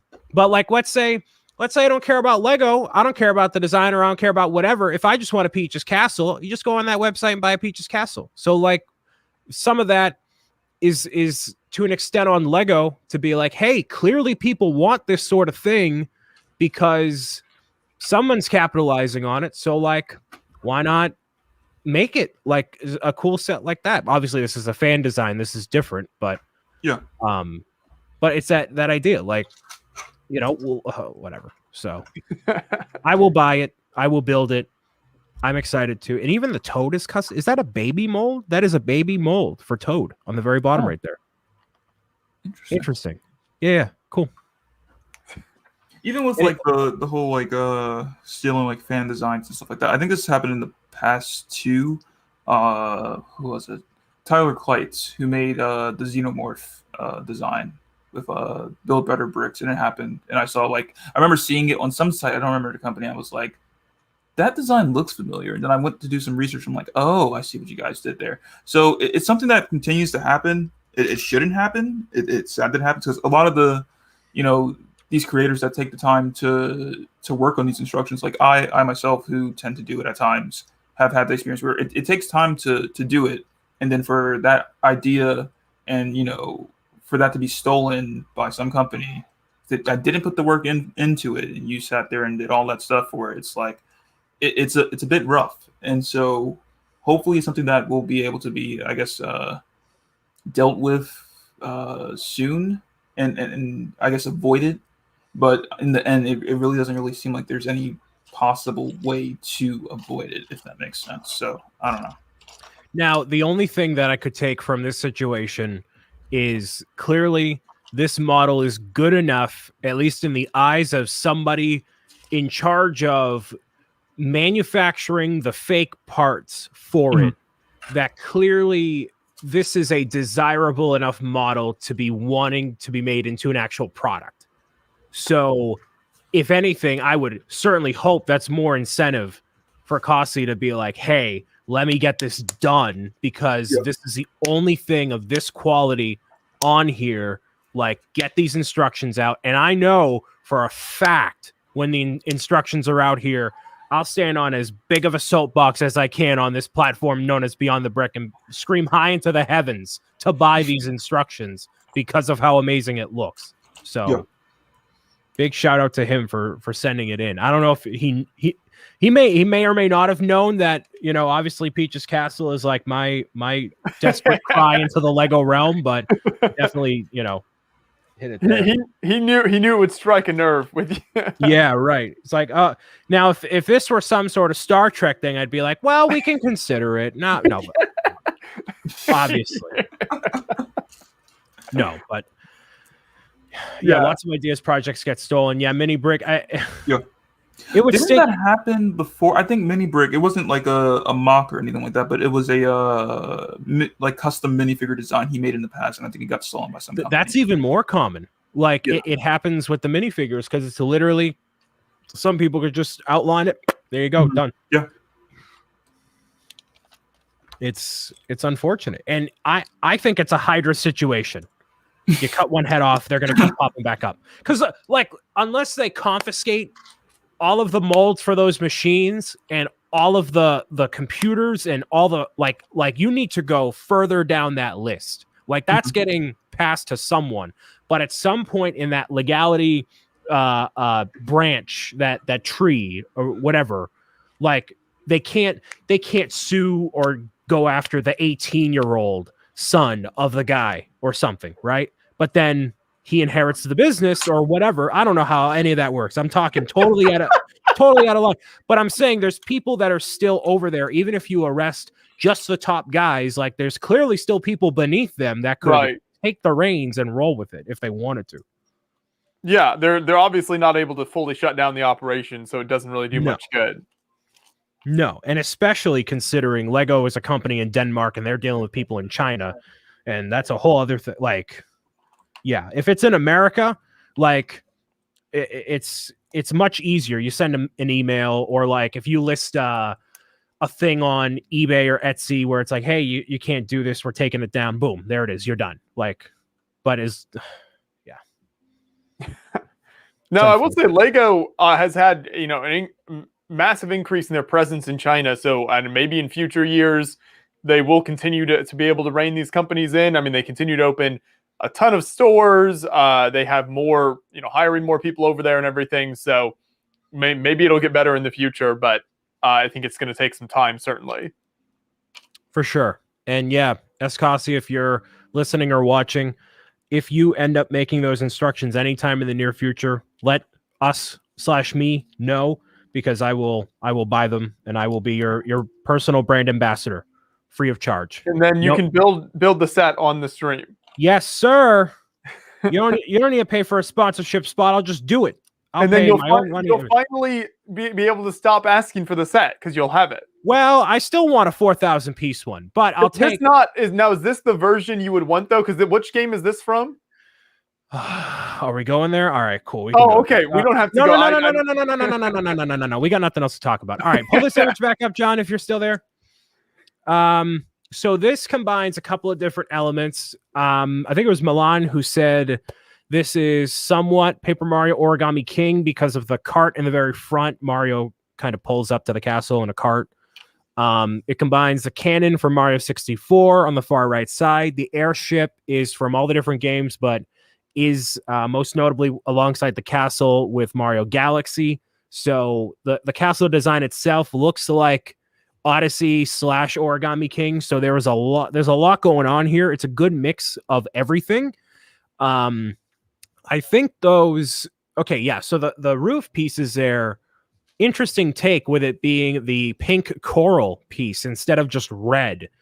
And that is more accurate, I guess, from the point that, if you have like a red roof and the sun is always on it, it's going to turn pinkish eventually. So that makes sense. And I like that take.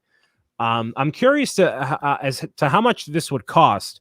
I know that the inferior brick company says that their model is 2,600 pieces. So if this is somewhere in that ballpark, I don't know how much that the pieces for the coral, those 1x1s, that might be a little pricey on Bricklink, but I don't know.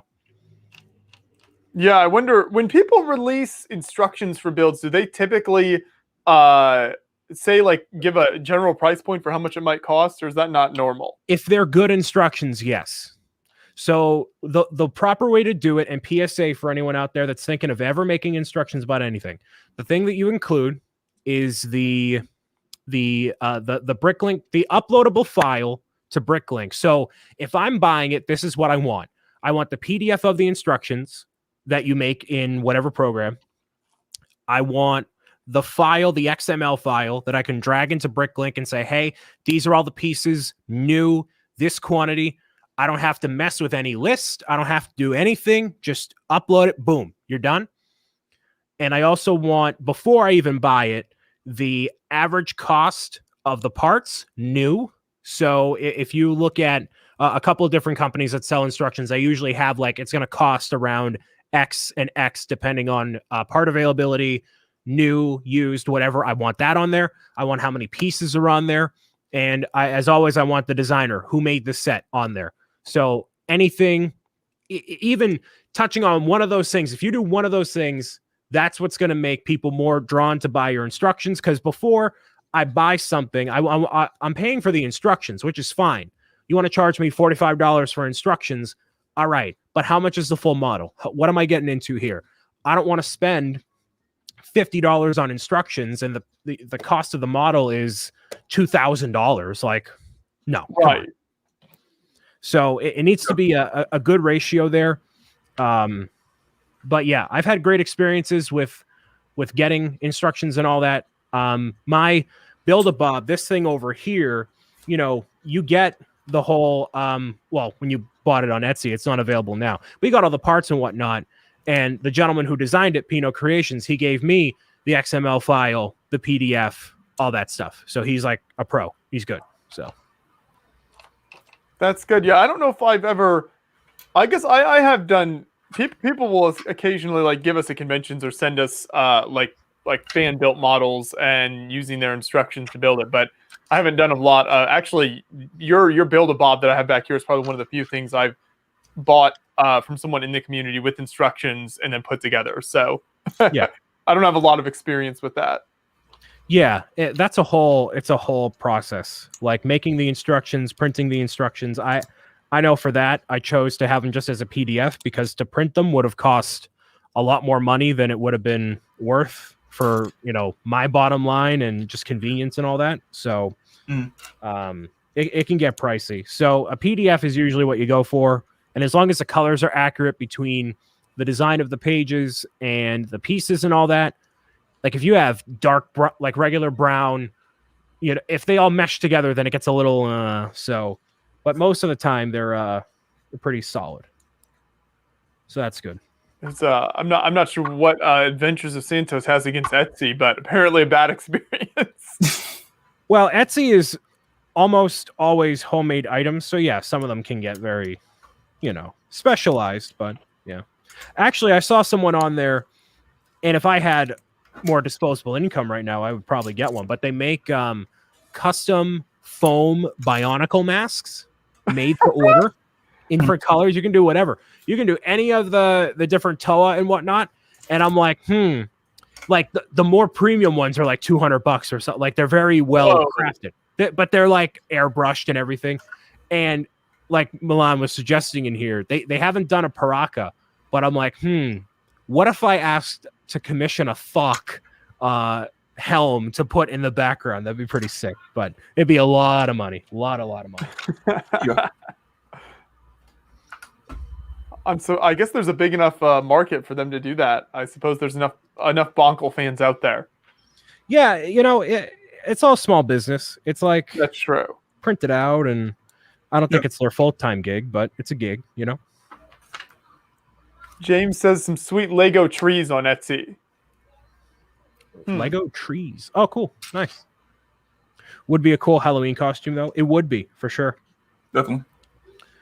There's actually an interesting thing that I've come across on...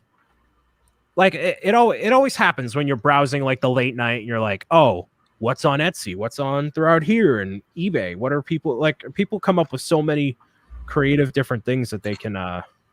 make and make a few dollars. It's great. Yeah. What as you're browsing late night Etsy, I can't say I've ever done that before. Really. what is it that you run across on there? Well, one of the things I came across was actually this desk mat I have here. I can't show it because I got to take up my keyboard and whatnot. But like they print. Usually the desk mats are for playing on D&D or card games or something, like big mats. But I use it to put my mouse pad, my mouse, keyboard, Lego building, whatever, all on here. And this is a custom design with various water type Pokemon. So there's Mudkip, Magikarp, Oshawott,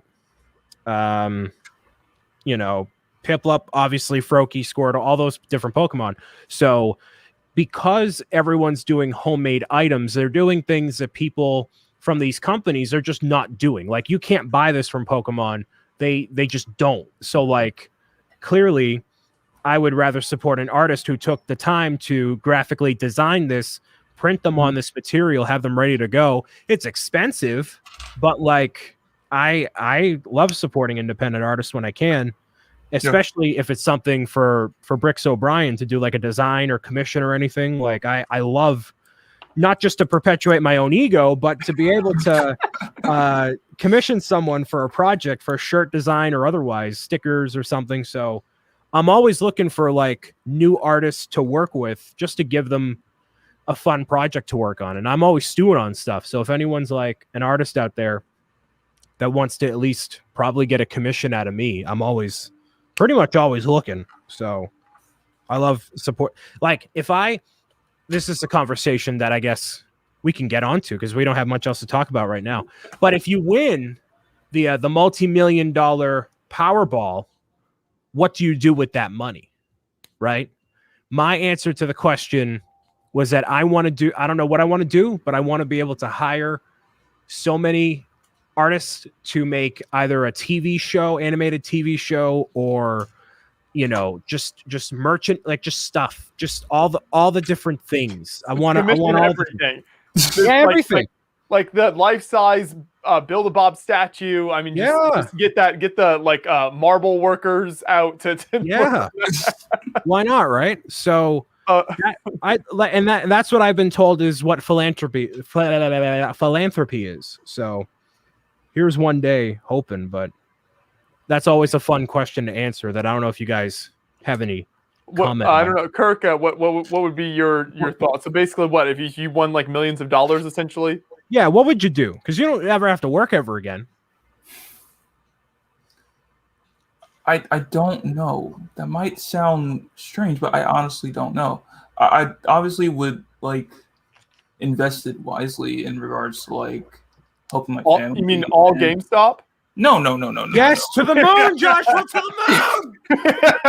Lemon hands. I'm not a maybe some. advisor. Maybe some. But no, like if anything, it would be used mainly to like help my family and do that whole sort of thing. Let's just get this out there. First things first, we're all taking care of the parents and the elderly in our families. Yeah. I'm just gonna forget about the family. Well, you could. Mom gets a new car, right? All that stuff. Obviously. But if anything, I would probably put it into working on like a sort of a studio sort of place, like for me to actually build and have like the parts and all that stuff that I need. Yep. Like you're gonna have the Kevin Hinkle, all the bins behind just you, like that. Like that would be amazing. Just the best. But now, but yeah. Are you going to have a Lego City, or are you going to specialize in other things? I would specialize in other things. I wouldn't dedicate it to a city. No, that's not like Lego City building is cool. Like I do like a lot of the way some people do, but for my everyone does it. Yeah. Like my thing is like I'd rather make something that's not designed to just like sit there and sort of like just collect dust and just like as you add on and then you have to kind of get a modular do that. Like that's not my thing. I'd rather make something that if it's an interior design, I can do that. Or see. This is when Jang Bricks comes in and says, "Why are you talking smack about city building?" No, Brian? No. Like city, like I said, city building is cool. It's just not. It's not for me. And I think I guess it's sort of segue into something. Like I was talking about this. It was I don't even know what time I made this tweet and when I posted it on Instagram, but I was just like in regards to like mock building. And me in general, like I said, 4-year anniversary is coming up, and I'm just like, what do I want to do with like the rest of your life? What? Yeah, no. I mean, yes and no. Big but question. what do I want to do when it comes to the channel? Like from going from here on out, like what am I looking to do? And recently, and I felt this way from like recently, and even like 2020 is just like I think I've been doing more of the content that like everyone is looking for me to do, and I feel like a lot of my newer audience has been like I guess accustomed to okay, this is Vision Bricks. Vision Bricks makes stuff from Marvel movies, and this is what he does. This is all his channel's about, and I felt like that's not really what the channel is based on. It's mainly just based on me building and just having that fun and enjoyment out of building and showcasing what it is that I do and trying to inspire people, right? Not solely just like, oh, all he makes is Marvel mocks. So like with this mock that I'm going to be releasing on Sunday, or the video that I'm going to be releasing on Sunday, it's like a breath of fresh air because it's like I get to work on something that it's not licensed. It's just my own concept, something that I really wanted to make like I used to do when I started the channel, and being able to do that and working towards getting back to that phase or in that sort of a lifestyle when it comes to my channel is very exciting because I've wanted to do that for a long time, but it's like, but everyone else wants Marvel, everyone else wants this particular thing. I want to give them what they want, but like I also got to make sure that I'm still like I actually get to have enjoyment out of my own content and that they're still going to be there to support it and not look at it as, oh, it's an interior design, we don't want to watch this. So okay, you win the multi-million-dollar Powerball. All right, you invest a couple of things into GameStop, AMC, Knock, BB, You get Neo in there. I'm not a financial advisor. Chat. You take care of your mom. You take care of everyone else, right? What is the magnum opus Vision Bricks? Unlimited money, unlimited resources. You can even commission someone to make custom molds for whatever you want to do that are Lego compatible. What do you build? What do I build? Don't say Avengers Tower. No. That's far from what I would make. You can do that right now. Right, that's what I mean. Like with all the money that at your disposal, what would you do? I would probably work on like a huge like house, just like not like a physical like where you can live in it, even though that would be cool, but like That'd be a lot of money. That would be, but like a large like layout of a house that's like not a few base plates, but like a large amount of base plates to be able to just make this huge layout, tons of rooms. Just I think that would be like a minifigure scale. Like house? a minifigure scale, like house, like sort of like a mansion sort of thing. Like I feel like that would be. Do you have a building in mind? I don't have a building in mind. Like it would probably just be like maybe a modern like style I would go for, maybe. So like floor to ceiling windows and stuff. Mm-hmm. Like something like that. Like I if I could work on something like that in the future, that would be great because I have like there in the past I used to do like a lot of like house and interior designs, and I feel like if I had the parts accessible to just like sit there, just build nonstop and just put my full creativity into that, that would be great. You literally would have enough money. Like what you would do, as I would be your financial advisor at that point. Yeah, is you get all the bricks, you accumulate. Like I can picture this. You go like day 3. You're like, all right, let's make some moves here.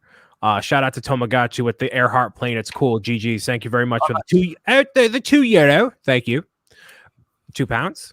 Euro? Yeah. £2. That's what I'm going to gain after getting a steak and cheese today. What you do is you get many orders. You hire someone, whatever, someone who is able to inventory all the pieces. And I feel like you would have a room, not like you would have a room where you're building stuff, but then you have an inventory space. Yeah, an entire going there. That's where all the stuff is. Right, like the room that you're in right now would be the inventory room, and then there's another room where you build, and that is where you also film your videos explaining your mocks to your audience. Because I look at like certain channels, like especially like the tech channels, like you have like Austin Evans, like I watch a lot of his stuff, and MKBHD. Like when you see like how they rent out these or like warehouses and they have like individual rooms dedicated, soundproof it, like it's insane. That's like something like I would like to do, but of course dedicated to Lego and building like that would be great. So yeah, MKBHD's setup is awesome. Yeah, it really is. Yeah. Really is. Joshua, what would you do? I know you watch a lot of Dave Ramsey. I know you're making investments. I know you visit Dave. Oh yeah, you know, John and I like to stop by and say hi whenever we're in the Nashville area. So yeah, obviously, try to be smart with our money. And I will say, as you guys have been talking, I've been thinking. I mean, I realize through the money we made from YouTube and Facebook and everything, been incredibly blessed to be able to, from a materials point of view, there's really nothing that I like have a strong desire for that I need. I'm certainly not in need of anything. So from that perspective, I wouldn't need to spend the money on anything immediately. So I would give a lot of it away, and then I would probably invest a lot of it as well, just for future help support family, whatever it might be, sort of thing. If there was something that I wanted to like a want, not a need, like blow it purchase, I've always thought it would be amazing to own a tank, like a Sherman tank. That's what Loserpad literally just said. Josh would own a tank. That's true. I hadn't even seen it in comments. I'm very predictable. But you can buy it like an old, like there were so many Sherman tanks made. I think they're like like $50,000 or something like that. That's not bad. Technically, yeah. on paper, that's not bad. Yeah, you can buy an old Sherman tank, and even some others. But the Shermans are the easiest to get a hold of in the U.S. So I think that'd be super cool. Like I don't think it'd be legal to ever fire anything from it, but to just drive it around. Go to Nevada.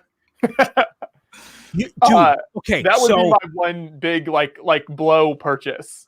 Now I have two for that caliber, right? Okay. So in GTA 5, I know Mr. Family Friendly, but I have had a flying DeLorean that was blue and yellow. So if I could buy a DeLorean, gut it, and put an actual modern engine in it so it's not a piece of garbage, and then deck it out to be a custom colored DeLorean, maybe not blue and yellow, but like a custom, like a sick looking color, that would be my vehicle that I pull up to the red carpet on. And then for the tour boat, instead of it being a tour boat, be a tour duck boat. So I'm driving through the streets of Boston, evading traffic and everything else. And then I'm like, you know what? I'm sick of this traffic. Yeet myself into the Charles, and then I just keep driving. Keep going. Yeah. Duck boats aren't that expensive either. If we're talking vehicles, like, so I don't know when this happened. I don't think it was the start of this year. Probably was towards the end of last year. David Hasselhoff, who plays. Are you gonna buy the David Hasselhoff mannequin from the SpongeBob movie? No. So he's in Knight Rider. So he was auctioning off Kit, the actual car. Ooh. If I had the money to do that, like just a total, I would. How much was it? I don't remember. It was pricey, and it was for auction. And I'm like, I would think so. Man, that would be sick if I. That would be pretty cool. And even if I don't know if it was functional, but if I could get it working. Oh, you totally could. That would, oh man, and just ride around in that. Like I don't need a Lamborghini. I just want it. Just ride around in that. Kirk, the thing with the Lamborghini, it's expensive to maintain. Yeah. You're paying a lot. Listen, we're financially responsible adults. I can keep with the thing. Listen, kids. The thing about wealth is you should never show it off in your material items. Hold that in the bank account. Make your investments as you properly should. Drive your Toyota Camry, okay? Why are you going to go spending your money on a depreciating asset like a Lamborghini? Josh was like, wait, he knows what he's talking about. Wait a minute. Oh, when you brought out depreciating asset, I was like, oh boy. He knows what he's talking about. The second you drive it off the lot, it loses half of its value. Don't even bother. Oh, boy. Just buy a Camry, call it a day. Isabel says, why not go all hog and just buy David Hasselhoff? You could. Oh, man. No, it's true. Like that's a very good point, Brian. Like you look at people who are wealthy, and they aren't the ones a lot of times that own the super like crazy fancy cars and stuff. Like they're buying much more reasonable, responsible cars with their money, and it's decisions like that let them build that wealth and continue to keep that because they aren't making bad money decisions. Exactly.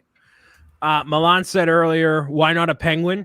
I think I've said it on this stream before, but what I would do is I wouldn't buy penguins because I don't know how to take care of penguins. No. But I would be one of the top donors, if not the top donor at the New England Aquarium, making a $5 million donation, whatever it is, and say the only stipulation for me giving you guys this money is that I can visit the penguins literally anytime I want to. I don't care.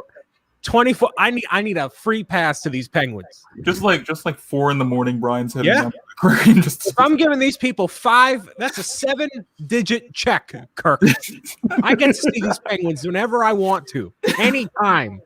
We're related sort of to that, and this sort of goes back to what I was saying about owning a tank. The other thing that I would do with an incredible amount of money like that is not only like probably giving it away to a lot of museums, but also setting up my own. I've always thought it'd be really amazing to set up sort of a museum type of thing or like company that saves historic like vehicles and stuff and then restores them and puts them on display so that people can appreciate them and learn from them. So there are different people and organizations that do that throughout the U.S. and then a lot of museums do that as part of their work as well. But I think that work is always like really underappreciated, and it's something that a lot of people don't see. That it's kind of very behind the scenes in a lot of museums and historical organizations, but the work that goes into building and like preserving historical artifacts and vehicles, planes, tanks, whatever it might be, is really neat. And I think that would definitely be something as well. Mm-hmm. Yeah, and there's like cool ways that you can modernize a lot of those exhibits and make it very enticing for people. That's what I was so amazed by going to the Smithsonian in 2019 was like they have interactive like displays, not just, here's this thing that existed 40 million years ago. Like, no, you can like see videos and sounds and interactivity with it. It was awesome. So there's totally things you can do to keep people engaged with it and just transform it and preserve it as much as you can, Yeah. We comment about a just too good face reveal. Is that still going on? I don't know. But I know that he has a face. Yeah, no, he's still streaming. He's still, going at it. What was your reaction, Brian, when you saw that? He looks like a dude. Like, one of the I posted on Twitter about it. I was like, that feeling when just too good before his face reveal, but you already knew and whatever. You could literally look up an image of him online. Like these kids, like his face was out there before. Just no one like looked hard enough, or something. It wasn't hard to discover. Like, I've gotten like the mutual friend request thing on Facebook, and I'm like, oh, that's him. All right, cool. Like it happened years ago, so whatever. There's a human face attached to the mantis head. I would see a doctor on that. Yes, I would as well.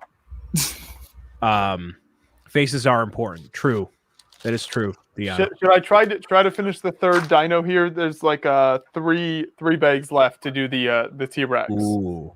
How good you feeling? How good we feeling? I mean, I'm feeling all right. But because there's a thick topic we can tackle if you want to go through those 3 bags. It depends on how you're feeling, Joshua. I'm up for it. Sure. All right. Let's do it. Buckle in, chat. Let me open this here. All right. We got another 4 hours. Is John? Give me a head nod, yes or no. Is John at the controls, Joshua? Is he there? Probably. Yes. Excellent, John. Wunderbar. We're going to go into our next topic here on the Quarantine Cast. What's going on? It's your boy, Brian Saviano, Connects Kenny, the #1 content creator. Besides just too good. So the thing that we're going to talk about for the next foreseeable future is something that I've discussed on a couple other LEGO streams, but we touch on this when the review period ends up coming up. What are the latest projects from LEGO Ideas? What's going to hit 10,000, be in the next review period? Is this feasible? Is this not? And you might say, Brian, the review period hasn't ended yet. What are you talking about? Pace yourself. You're hallucinating. But the thing is, normally in a review period, you have 10 sets, 15 sets, something like that LEGO has to decide from. They have to build these models. They have to figure out which one's going to go into production, what's feasible, what's not. But as of right now, with the review period not even being over, there's over 40 ideas that have hit 10,000 votes on LEGO Ideas. Wow. Some of these are incredible. Some of these are things that we can talk about here on the show. So I'm going to try to find the link to what this actually is, and we're going to go through at least a couple of them. I can scroll through the list, John. I just got to find the link for it. I can't. So it's over 40, you said already? It's a lot. Wow. It's a lot. So I'm gonna find these here, but related to this, I was just on the Ideas Spotlight on yesterday on Monday. I had Jason Alleman talking about his ski chalet project that's on Ideas right now, and obviously Jason did the maze and worked with Grant Davis on the pop-up book and has a lot of experience with Ideas. And he said his big concern with like so many projects getting there and then not being turned into sets is people just kind of losing faith in the platform and getting burnt out because they keep voting for projects that get nowhere again and again. And and eventually people are just going to lose interest and not want to participate in the platform any longer if Lego doesn't figure something out. Now, I do know they have the Bricklink program, I believe, that's turning some of these 10,000 vote ideas into sets, possibly. I think that's still in the works and is happening at some point in the future. So hopefully we'll get some stuff there. But I think there is definitely a growing feeling of unease and kind of burnout as more and more projects get turned down and not turned into an official sets. At least that's what the idea I'm getting, Brian. Yeah, I wholeheartedly agree. So I did find the resource that I can scroll through here. So these are the various projects that have reached 10,000 votes as of this very minute. And these are going back, super far back in terms of when they were created projects. And some of them were relatively recent. So just kind of informally going to go through them. And this could change by the time the review period actually ends. There's a lot of projects that are at like 9,600 votes. So in terms of these, you got the Violin, Lego Viking Longship, Marine Life. To me, at least between these three, the Marine Life is excellent. I'm in love with this one here. I don't know how you guys feel. I love. Oh, go ahead, Kirk. No, I was just going to say it looks like a pretty good model. I mean, we won't know until it happens, but I think that could potentially be a set that Lego would look at and say, "This is great," because it's sea life, that whole thing. I think that kind of fits with what they like to advocate for. So. I think of all three of these, that Marine Life has the biggest chance of becoming a set. But personally, I love all three of these. I mean, they're very different projects. But I mean, I've talked before about how much I love Vikings and how Vikings just makes so much sense for a Danish company to do. And I can't believe that they don't do more with it. Jonas is super talented builder in Germany. Has done some really, really cool builds. We've done a number of interviews with him over the years. So that's a super cool project. The Violin, I think, would look amazing on display along the lines of like the typewriter and the piano and some of these other sets, the Van Gogh set that's coming out. I think more and more there's been a push towards that. We've talked about that in the past as well. I'm all for that, getting more of these really cool display pieces. And then the Marine Life is both very colorful and works well on display. I interviewed the builder of that on the Idea Spotlight a while back, so people can find that interview on the channel. But all three of these would be wins in my book. Yeah, so that's important to note too. Joshua has interviewed a lot of the people that are probably on this list. So refer back to those for the more in-depth interviews. Isabel was saying that she would like Marine Life without the containers. I could get behind that. I feel like the container parts would make the price go up unreasonably so they might forego it and just have them on display like that. I'd be fine with that. As someone who's worked in the Lego store, I can tell you that if they made that violin and it didn't make any noise, all the moms would be like, why doesn't this violin make noise? And I said that exact same thing about the piano when that went through. It didn't make any noise in the beginning. I said it has to make noise, otherwise it's not going to get made. What do you know? It makes noise. So hopefully the violin would have something like that, but I think that doesn't have as much appeal as a piano does. But, well, the piano, the whole marketing was so unclear with that they really kind of screwed that up, was the issue with the piano. But that's a whole other discussion. Yeah. So I like the Marine Life, just, it's colorful. But yeah, like Fazum was saying, Lego has the Viking line still inactive, just doesn't compute. And you got a Viking Longship here. Hopefully something pops up eventually, but I like Viking, so I'd be in for it. Yeah. We have the Succulent Garden, the Village Post Office, and the Polar Express. Big shout out to Mini Brick here, obviously. Definitely. Big fan here.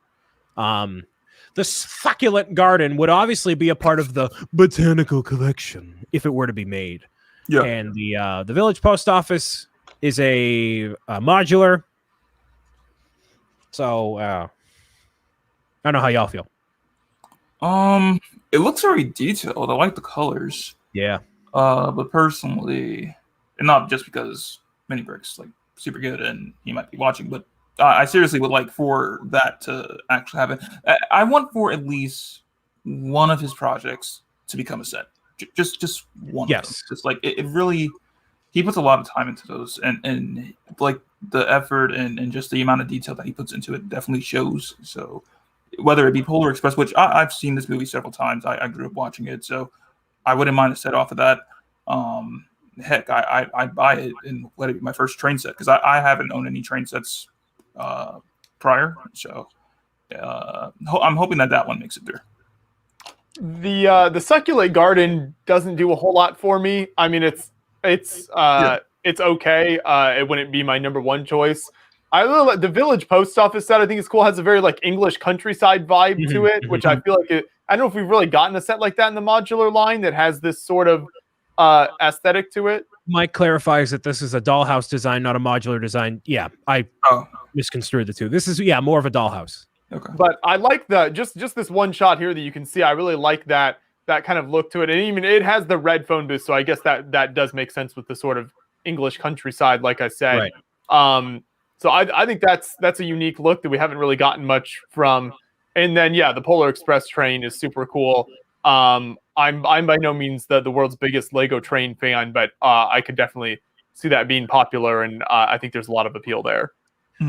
What was I gonna say? Okay, two things. I think there is a spot for a constant Lego Christmas train to exist, because I know that having the train go around the Christmas tree every holiday season is a very traditional thing.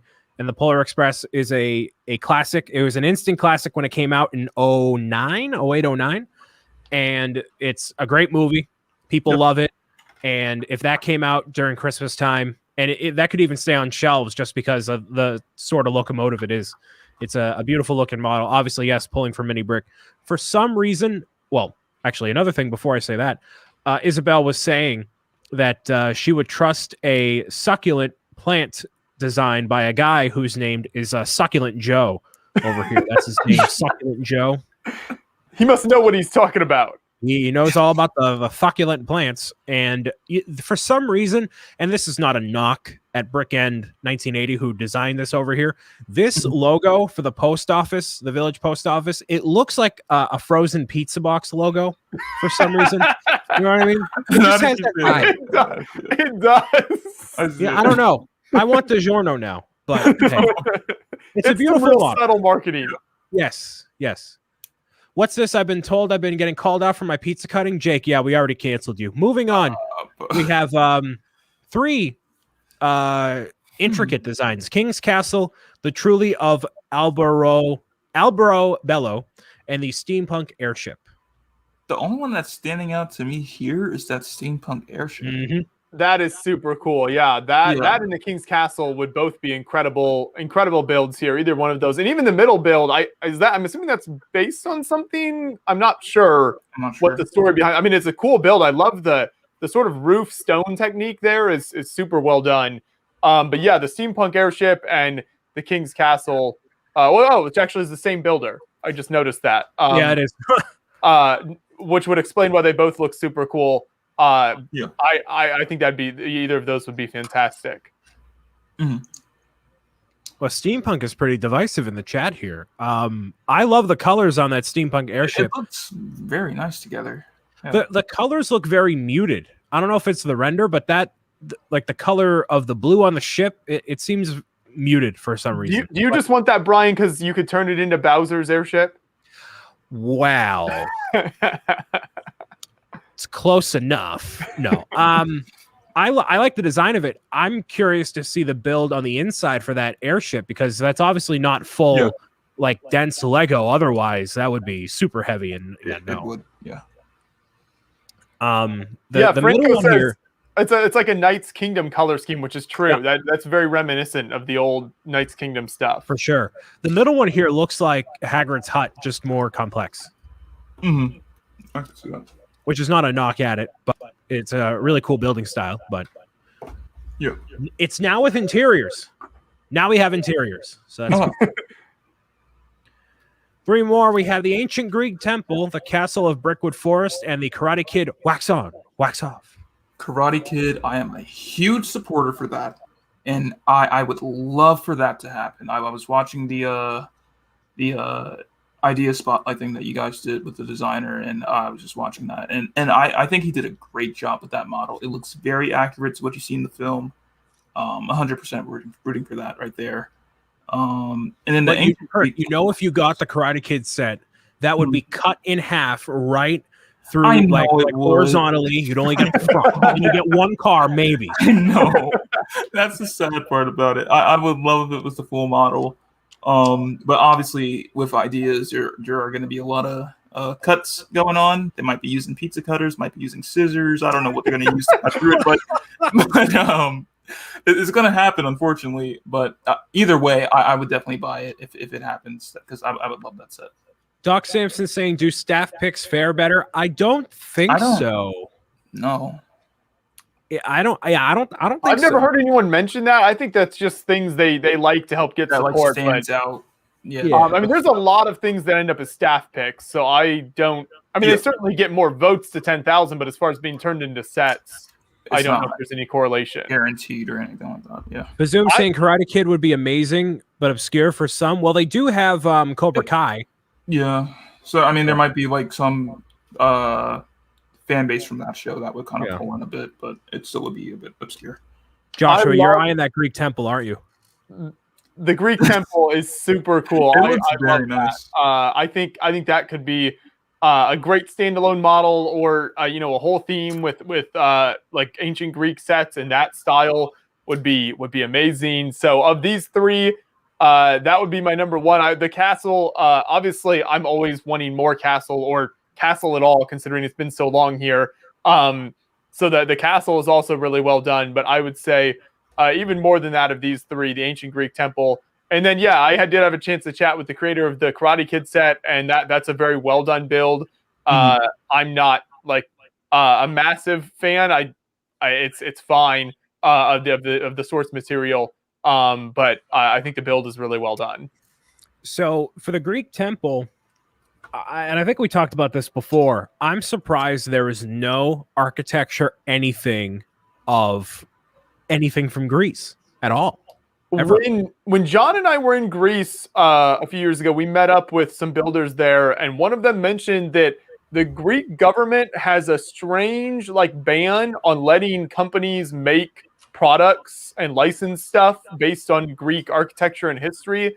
They somehow think it's gonna sort of cheapen or water down the Parthenon or things like that. And I really don't understand. They didn't understand, the people we were talking to, why they would do that. I don't understand the thinking there. To me, you can only win by having people become more interested in it, which then gets them wanting to travel there and increase tourism and understand it better. So I really never understood that line of thinking, but that's what the Greek people that I've talked to, that's how they explain the fact that, I mean, we've never gotten a Parthenon set, which just blows my mind as one of the most famous structures in the world. We've gotten, the Colosseum now in different iterations and all these different historical landmarks, and no Parthenon is really crazy. But it's very unfortunate. Now something like this set, I think they could do, because it's not actually based on, you wouldn't have to base it on one real building necessarily. It could just be a generic temple. Yeah, right. And I feel like some adults, though, might be like, hey, we have this. I would love a scale model of the Parthenon, all white, decrepit, authentic to what it is now, Yeah. And somebody points out in the chat here, there is a super cool Lego model of the Acropolis and the whole surrounding area in the museum there. That's, I think, a Ryan McNaught project, if I'm not mistaken. He did that. It's a really cool build, yeah. So let's get that in a box and on Lego Store shelves. Let's do it. All right. So actually, these are three excellent ones right here: the Hyrule Castle from The Legend of Zelda, Jazz Quartet, and the Lego Bookends. I'll say the least exciting for me is. I'm sorry. Go ahead. Go ahead. I was just saying you were going to pass on the first one. Oh yeah, totally pass. No, the bookends to me are the least exciting, only because we've gotten a book before in the form of the storybook, the pop-up book, and that set didn't, during my time at the store, did not perform overwhelmingly well. So unless there is something inside of those books, which I believe there's hiding spots, there's little things, but unless there's something else to it, I don't think that this would do super duper well. Maybe with like the non-Lego fans that see it and they're like, oh, this is really cool. But also books, people have less and less on a bookshelf. They have Kindle. I don't know. So it doesn't do as much for me.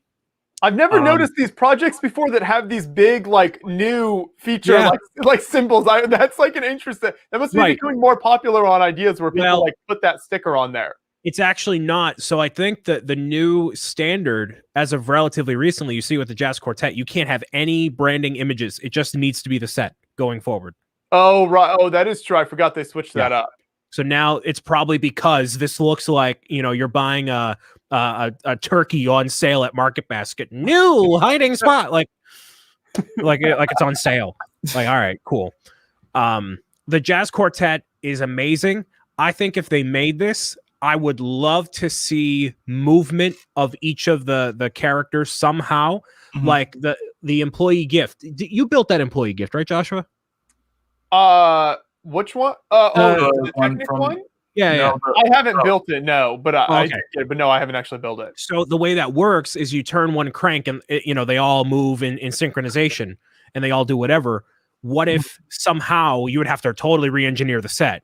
But like if the guy on the piano can do this, the trumpeter can go back and forth. Like there's totally something you can do with movement there that would add that much more life to it. But as it is right now, it's beautiful. It's a beautiful display piece. But I think movement would make the icing on the cake for that. Very like JK Brickworks style. Like I could totally see that being the type of build he would do, and adding movement to a build like that would be really cool. Yeah, definitely. So of this Hyrule Castle, Brian, which Zelda is that based off of? One that like you would say is the best looking one, or is there a different version of the castle that you think would work better? So I am somebody who's only played Breath of the Wild and Link's Awakening. Oh, I forgot. Kevin's always accusing you of being a fake Zelda fan. Yes. So I am not as seasoned with Zelda. But what I love about this castle here is it's not just the castle. You get a little bit of, you get a building in the front. You get, there's more going on with this. And especially considering you can flip the castle from being Hyrule Castle to when Ganon takes over. So that is something that is invocative of Knight's Kingdom 2 back in 2004, Castle of Morcia, one of my favorite childhood sets of all time, where you could flip between the Lion Knights and the Scorpions. So it has that sort of vibe to it. It's very colorful. It has a lot of life to it. I would love to have this as a set, but all these Zelda projects that ever go through, they never get accepted. I can only hope Lego is working on Legend of Zelda, because why would they keep denying all these and not making them? It doesn't make any sense. It's easy money. It's unique. It's whatever. So whatever. That's a castle from Ocarina of Time. Thank you, Anthony. He's clearly you mentioning that old 2004 set just makes me sad again for how long it's been since we had a decent castle theme. Every time stuff like that gets brought up, man. Also, real quick before we move on, I know, Brian, I think you said at the beginning you weren't interested in the bookends, but I think those look awesome. As someone who really enjoys buying books and has a fair amount that I keep on display on bookshelves, I think that would fit in really, really cool and would look really neat. I do agree, though, it's pretty niche, and I think it would definitely not be a top seller, which I think is kind of the point you were making, Brian. Yeah, unfortunately. Yeah. Unless there was some hidden features or something, but yeah. So moving on, we have 3 interesting ones: The Nightmare Before Christmas, Halloween, whatever, the Map of Middle Earth, and the Klaus Toys. So Klaus Toys is a modular. Are we at the point now where we can say anything that looks like a modular is not going to get made? That does seem to be the case. Yeah, I agree. So we can put a axe on that one. As good of an idea as it is, I do think that Lego, this is me speculating, obviously, there is room for a $200 Santa's Workshop for a Christmas set to come out at some point, but not in the form of a modular. Mm-hmm. These Didn't two we are just very... get a Santa's Workshop set? I did get a Santa's Workshop, but that was... So now that we have the molded reindeer, and that was a very small shop, the Elf Clubhouse is a more complex and bigger set for $100. Why does the Elf Clubhouse have more to it than Santa's Workshop? So I think if they were to come out with a Santa's Workshop, new like a $200 one, give us 4 reindeer of those molds. You make it a huge, big Santa's Workshop thing. It would be amazing. So I think that's happening eventually. I would love it. But again, I obviously know nothing. The Nightmare Before Christmas one is interesting because it has such a cult following, and it's become more in the public consciousness in the past, I want to say 10 years compared to when it actually released. And I think there is room for a Nightmare Before Christmas set. And this has a little bit of everything. And people love Lego Halloween stuff. So I say why not for this one, especially with the Jack and Sally. That's great. I've never seen it, so I have no idea. But there is some unique looking parts to the set, I will say. I think you would enjoy it if you watched it at least once. I would give it a shot. Yeah. Now you have to decide whether you want to watch it during Halloween or during Christmas. Yeah. You got to watch it like Black Friday weekend after the 24 hours. Yeah, that would go well. Yeah. So this map of Middle Earth, I know all you diehard Lord of the Rings fans are like, yeah, let's make it happen. Yeah. But yeah, I don't see it happening. You're certainly not going to get a Tolkien minifigure with that set. No, you're getting Frodo or Gandalf or whatever. Oh, the Tolkien minifigure would be really cool, though. I would like that. That would be the minifigure bonus you get when you buy the set, but it wouldn't be in the set. Because like, you know what would be really cool is if they sold. You know how like with a lot of Lego books they include a minifigure. They could do like a Lego Lord of the Rings like encyclopedia or something and have the Tolkien minifigure as the figure they include. That would be really cool. Right. That would be. Doc is saying turn it into a mosaic. I don't know if you're able to pull it off. I think the point of this set is that it has life to it. It's 3-dimensional. It's a huge set too. That's a big base plate. Yeah, it is. That's a big thing. Because those are micro scale figures in the bottom left-hand corner. I don't know if you can notice that underneath the book. Those are micro scale figures. So, but yeah, I think Lord of the Rings is due for a comeback in some way, either one big set or a couple sets, anniversary or otherwise. Because if we're gonna get it for Star Wars and whatever else, why not Lord of the Rings? Coming out for Amazon. Oh, that's what I was just gonna say. There's some TV show coming out, right? Mm-hmm. Yeah, apparently, but when? Who knows? And will it be good? Will people care? Who knows? Yeah. 3 more we got here. Asterix and Obelix, Baba Yaga, and the House of Chocolate. I don't know anything about that. Baba Yaga and Asterix and Obelix I am unfamiliar with. The Chocolate House is cool. That definitely has Winter Village vibes, but I know what Asterix and Obelix is, and I would say that the models look cool. I just don't know if it will get made. No, I don't think so. So Kirk, what is it?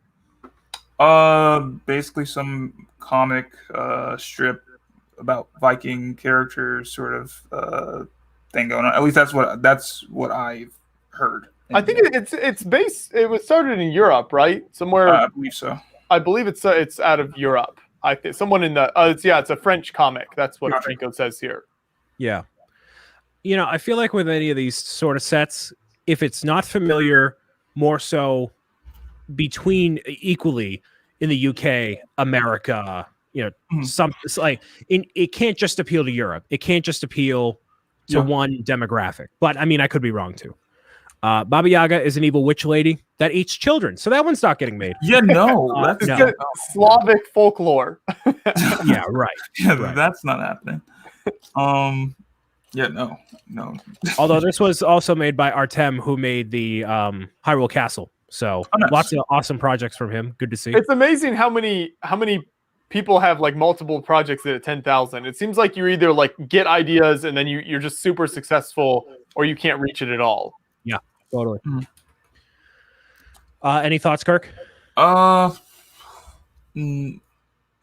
really. Honestly, not really. Baba Yaga is what Brian looks like with his hat off and his hair all the way up on the end. That is a terrifying witch lady. You're gonna call me out, all right? Jeez. Oh man, no. Like I said, Asterix and Obelix looks interesting. I just don't think it'll get made though. I like the concept, like the bust and like the sort of the shaping of it, because like how we have like the superhero bust and the Star Wars bust, like those have their own style, but this is more, I guess. There's less studs poking out, so I guess it's kind of why I like how it looks. But yeah, that's about it. Cool. We have Among Us, the scaled detailed map, Office, and train bookends. Office, I don't see that getting made because didn't the last Office thing that got made and went into review that got denied, right? Yes, and I have seen relatively recently a building block set in FYE. So yeah, so I don't think that's even happening at all. And I don't know, I might be wrong about this. This is just from how I'm seeing it. I feel like Lego is possibly trying to, I guess, like stray away from doing too many shows, like sets based on the sort of like a sitcom sort of show things. That's kind of how I'm seeing it. Because wasn't there like one set that got denied? Well, you're right. But if they made Seinfeld, they can make The Office. Yeah, but I mean, like they could definitely do that. Like there's no, like I would like to see that as a set. It would definitely get scaled down though, because like I mean that's a pretty massive set. Speaking of massive, this Among Us map is massive and also not going to get made. No, yeah, Among Us is like that's happening. It's a thing that it's like popular at the moment, but I don't. It's like someone, you know, like them wanting to have Fall Guy sets. Like it's not. It's popular at the moment, but it's not gonna happen. It definitely wouldn't sell well. Like I don't see that. No, if something like Overwatch, that's a multi-million-dollar franchise, can release, and people are like, you know, exactly. Train bookends. Doc said the bookends idea is getting old. I think this is fine, but I think if you release this, the train fans are going to be like, "Whoa, this isn't an actual train." Like, whoa. It is really unique, though. I think that design is super cool. I like it more than the other bookend. Yeah, I like this one more because I mean, it depends on where you fall on it, but they're both good. But yeah. We have more castle. Nice. Yes. Castle. One of these castles will get through. Something will finally get through to Lego. You think so? I don't know. Someday someone will be like, hey, maybe because they're constantly getting 10,000 votes, we should probably do something decent with Castle again. Look, tens of thousands of people have voted for these projects. It's almost like we should make Castle. Hey, Lego. Wake up, people. What are we doing? So Castle of Lord Eightfall and the Black Knights. We have Via Rail Canada, the Canadian, the Shire, the Hobbit Hole of Frodo, and I'm assuming Bilbo. This shout out to anyone that obviously makes custom builds for Lego sets in any capacity. More talent and aptitude than I will ever have. I think the use of these grass pieces over here, the flower stems, don't like that technique whatsoever. Yeah, no. I mean, the Hobbit hole they came out with before was smooth. So like there was one iteration of this where it was the book and the Hobbit hole, and it had like the lines from the book. That was really cool. That's the only Hobbit set or Lord of the Rings set you ever need to make is that set right there. And if you're not going to do it, no iteration of it should ever go through because that was perfect. So I have no opinion on Via Rail Canada. I feel like that train is super niche. Well, I'm assuming that obviously it's a Canadian train, but outside of Canada and like super hardcore train fans, I don't think anyone has any idea what that is. So I would be very surprised if that gets turned into it. No, the castle is cool, but yeah, I feel like this group has like 3 or 4 very similar looking castles. Interestingly enough, yeah. So I don't know if they did choose one of them, which one they would choose. Any opinion, Kirk, before we move on? Not really. I mean, the castle is nice, but the train and the Hobbit hole don't really stick out to me. Gotcha. We have, this is 3 interesting ones. The Simpsons, the Krusty Burger, Metroid, Samus Aran's Gunship, and Animal Crossing New Horizons Paradise. Can I take the lead on this one because we got 2 Nintendo ones? Go ahead. All right. So let me get on my soapbox here, ladies and gentlemen. All you Simpsons fans out there, the third set you would have gotten that was $200 would have absolutely been Krusty Burger, but Lego was like, we're good. So I don't think Ideas would be the way that this comes back, but I like the idea for Krusty Burger. I'm not a Simpsons fan, but that would have been the third set if they were to do it. So maybe. In terms of overwhelming popularity in the brain space of Nintendo fans, general Nintendo fans of the Switch and everything else, Metroid is so niche by comparison.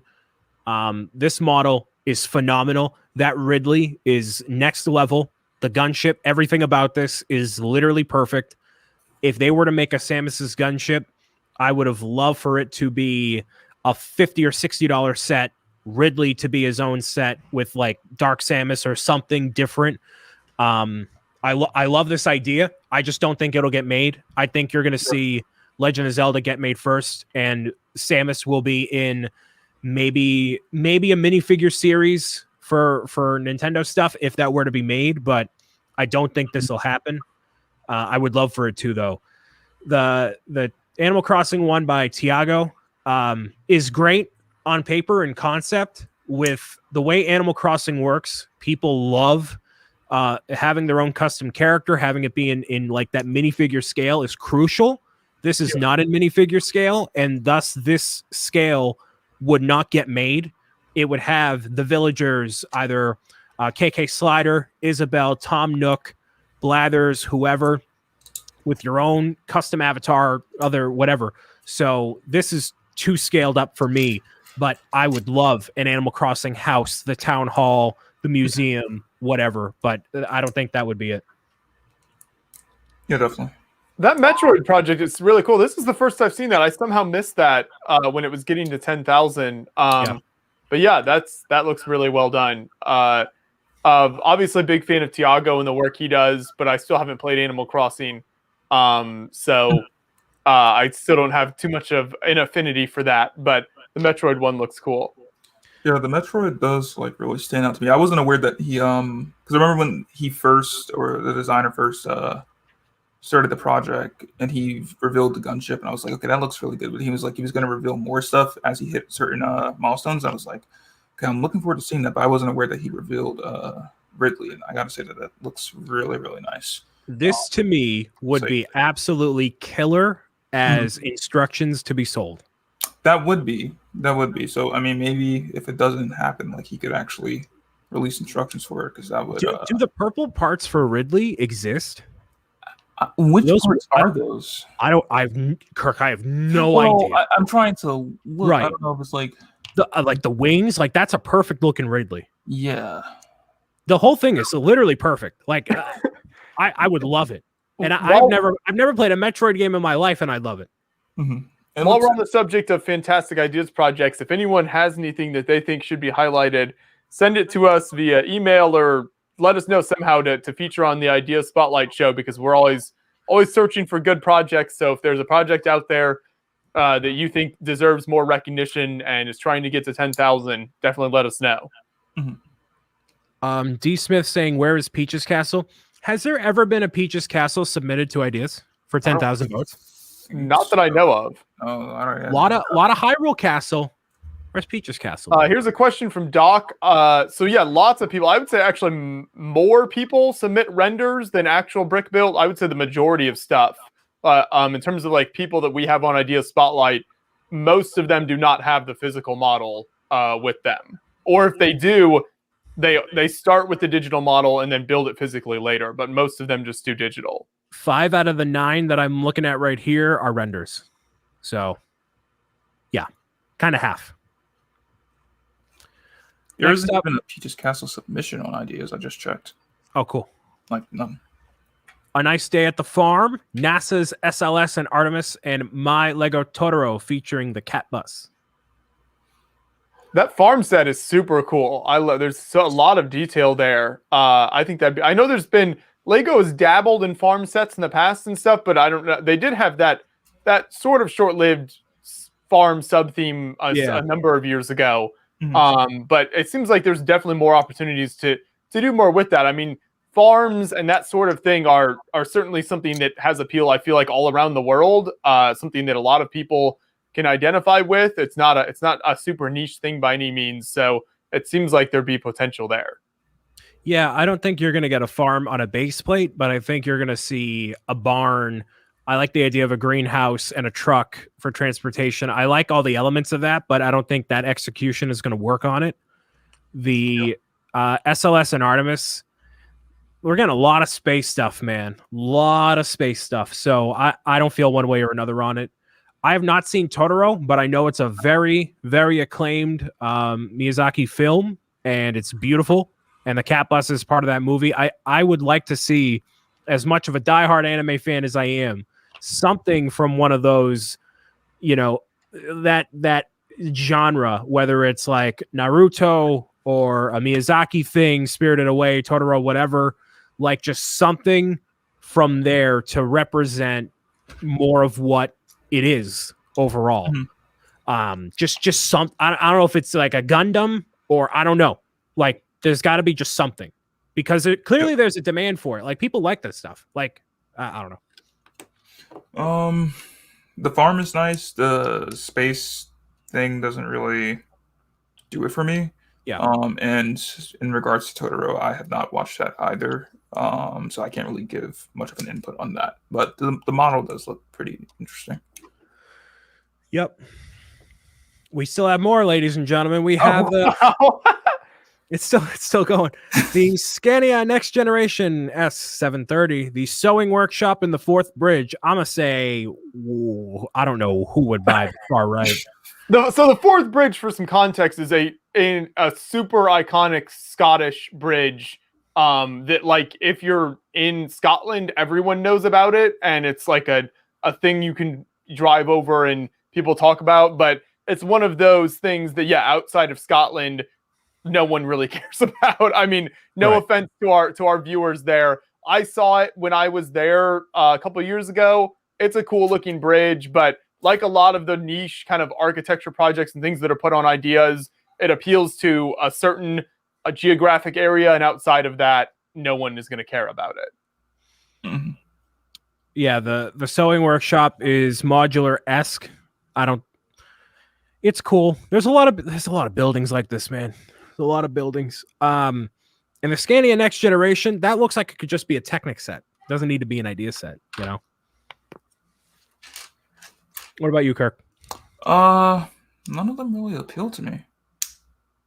Is there something significant about that truck that would make it? Why did that even get 10,000 votes? That's a Mike Ritter question, not a Brian. I mean, obviously, no offense to the builder. It's a nice looking model, but there must be something significant about that truck that people wanted to vote for it. Yeah. What is it again? Scania Next Generation. We have 3. Actually, we're close to the end here. X-Files, I Want to Believe. 4.5 liter 1927 31 Bentley blower, and the second Office project. Let's put an X on the Office. They got these two here. That Bentley blower, I'm not super into Lego cars normally, but that's a really cool looking car. I don't know, is it from like 1920s, early 30s maybe, it says? That would be a really unique looking model. Even if it's not a car person, I feel like that's something I would be interested in. Yeah.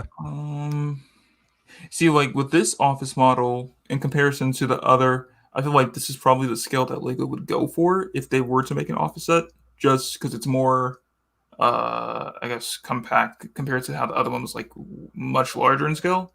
There's too many minifigures compared to how much brick you're getting. Yeah. So I feel like they would, like, if they were to go with this, they would probably have to do like a lot of, I guess a lot more on like the detail side, and some figures would probably be left out. I think they would probably like focus more on like main characters that are. Nah, but Office fans are diehard. Everyone resonates with a different character. You got to have them all at some point. Yeah, true.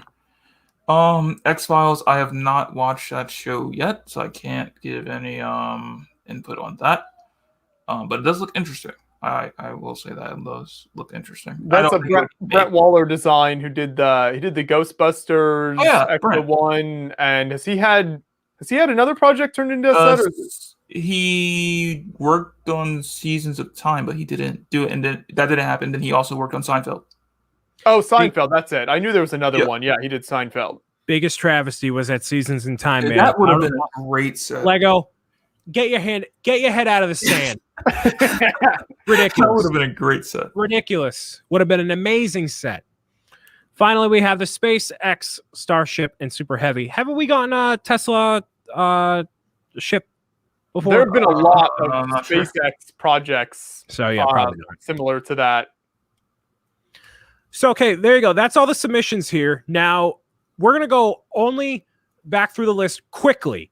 Okay. Which of these sets are going to get onto this fictitious, we know nothing about, Bricklink AFOL designer program? And for anyone that doesn't know, apparently what they're doing with select Lego ideas that do not involve IP, which is a lot of these already nixed off, you know, they have a chance to be on the AFOL designer program for Bricklink, which means they will be turned into sets, but not official Lego sets on the webs. We don't know. So there's a capacity for that to happen. Any IPs are out. Okay. So Zelda out, Office, SpaceX, technically that's out too. In terms of the program, I'm just going to scroll through and you guys let me know which ones you think might make it. I mean, those first three right there, I feel like are all prime candidates. No IP. This is different from what you think will get accepted as an idea. So, like, if you think marine life will get through, cool. But like, what is a not quite? Oh, okay, I see. Yeah. Like the Viking ship, I feel like would be a good one. Mm-hmm. There was actually that probably go kind of with a Viking longship type build in the original ADP sets, but unfortunately it didn't get enough support in the crowdfunding portion to actually get made. I bought one, but it didn't get not enough people bought it. I thought it was really cool. It's kind of like I don't know if you remember, if either of you guys remember seeing it. It was kind of like a mosaic background with like the front end of the ship coming out of it. I thought it was a really cool design. But yeah, I think this could definitely go over well. I think the Viking could work. I think. See, Doc is saying, oh, the succulent plants. I think that could get made as a botanical set. So I'm not going to put it. Actually, that could be. They might make that a ADP whatever set. I'm kind of leaning towards the village post office. That seems like that. But a lot of the buildings they did for that program were like super unique. Like this is a building. Like the thing I'm thinking of is the 4x2. The house. It was like a brick. Right. So cool. I wish I got that one. It was very, very cool. Mm-hmm. Ooh. They already came out with a castle last time, right? Yeah. Even if they're on Bricklink, would they scale these down? They would go to a modification period, but yeah. Joshua, Mega Man X saying Dino Fossil is worth it. Looks cool. Yeah, I think it's pretty cool. The build is pretty detailed here. There's a ton of white pieces, and so it does start to like run together a little bit. But once the models are done, I think they look good on display. But as far as like build experience, it's not my favorite build experience, but it's also not as bad as some Technic sets I've done. The airship looks. Thank you for the $2, Mega Man. The airship looks incredible, but how would they make that balloon not topple over? It would. Where's the support? I guess the support is in those ladder-looking things. No, that can't hold that. No way. That's no. They would have to add 3 support beams right in the middle. Yeah, there's got to be some beams like coming down underneath it. Yeah, that will not hold it. Not at all. I think that might. Those hull pieces, you got to also think like it's using these are actually using existing parts because Lego has been like before, oh, we're not doing custom mold. Okay, clearly that's a lie. Not a lie, but now they modified the rule. So these only involve existing parts. Only. So those bolt mold pieces on the bottom, big money. So I don't know. I would like that though. I think the Greek temple that if you scale it down a little bit. No, definitely a brick. Like that's totally the type of thing I could see coming out in the first round of ADP sets. That type of thing. So yeah. I think that would be cool. Mega Man, thank you for the $2. No problem. Thanks to government. Hey, thank you, government, for Mega Man stimulus money. Appreciate it. Maybe one of these bookends might become an ADP set. Either that Totally, yeah. The Jazz Quartet. Well, I think that one's going to get made.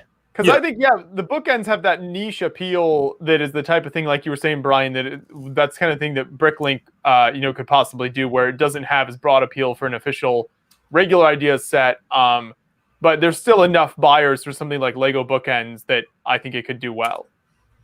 For sure. I think none of these. IP, no. Yeah. Yeah. Maybe the Chocolate House.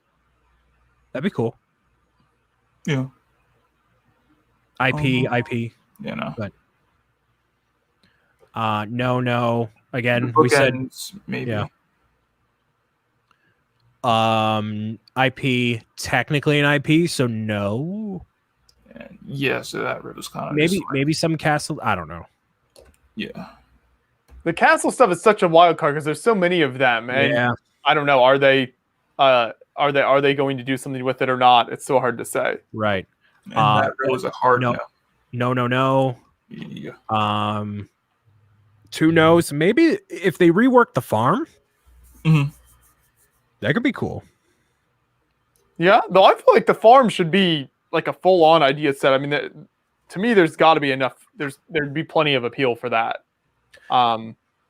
It seems like it. Baba Yaga wouldn't count as an IP if it's folklore, surely. Well, it must be based off of some other media, but they're not going to make it anyways. Nah. If it involves killing children, I'm assuming Lego's going to be like, no. Although Stranger Things does exist, so yeah. I don't know. It doesn't seem like it's likely. I don't have a strong opinion on I don't either. I mean, maybe that truck. I don't know if they think there's enough appeal for it. I mean, obviously got to 10,000 votes, so that seems like a possibility. No, but Scania is the brand. Oh, so that's true. Okay. Yeah. Never mind then. No. Well, Bentley, but like, so what was Boone's car modeled after? What was the deal? His fire truck? Yeah.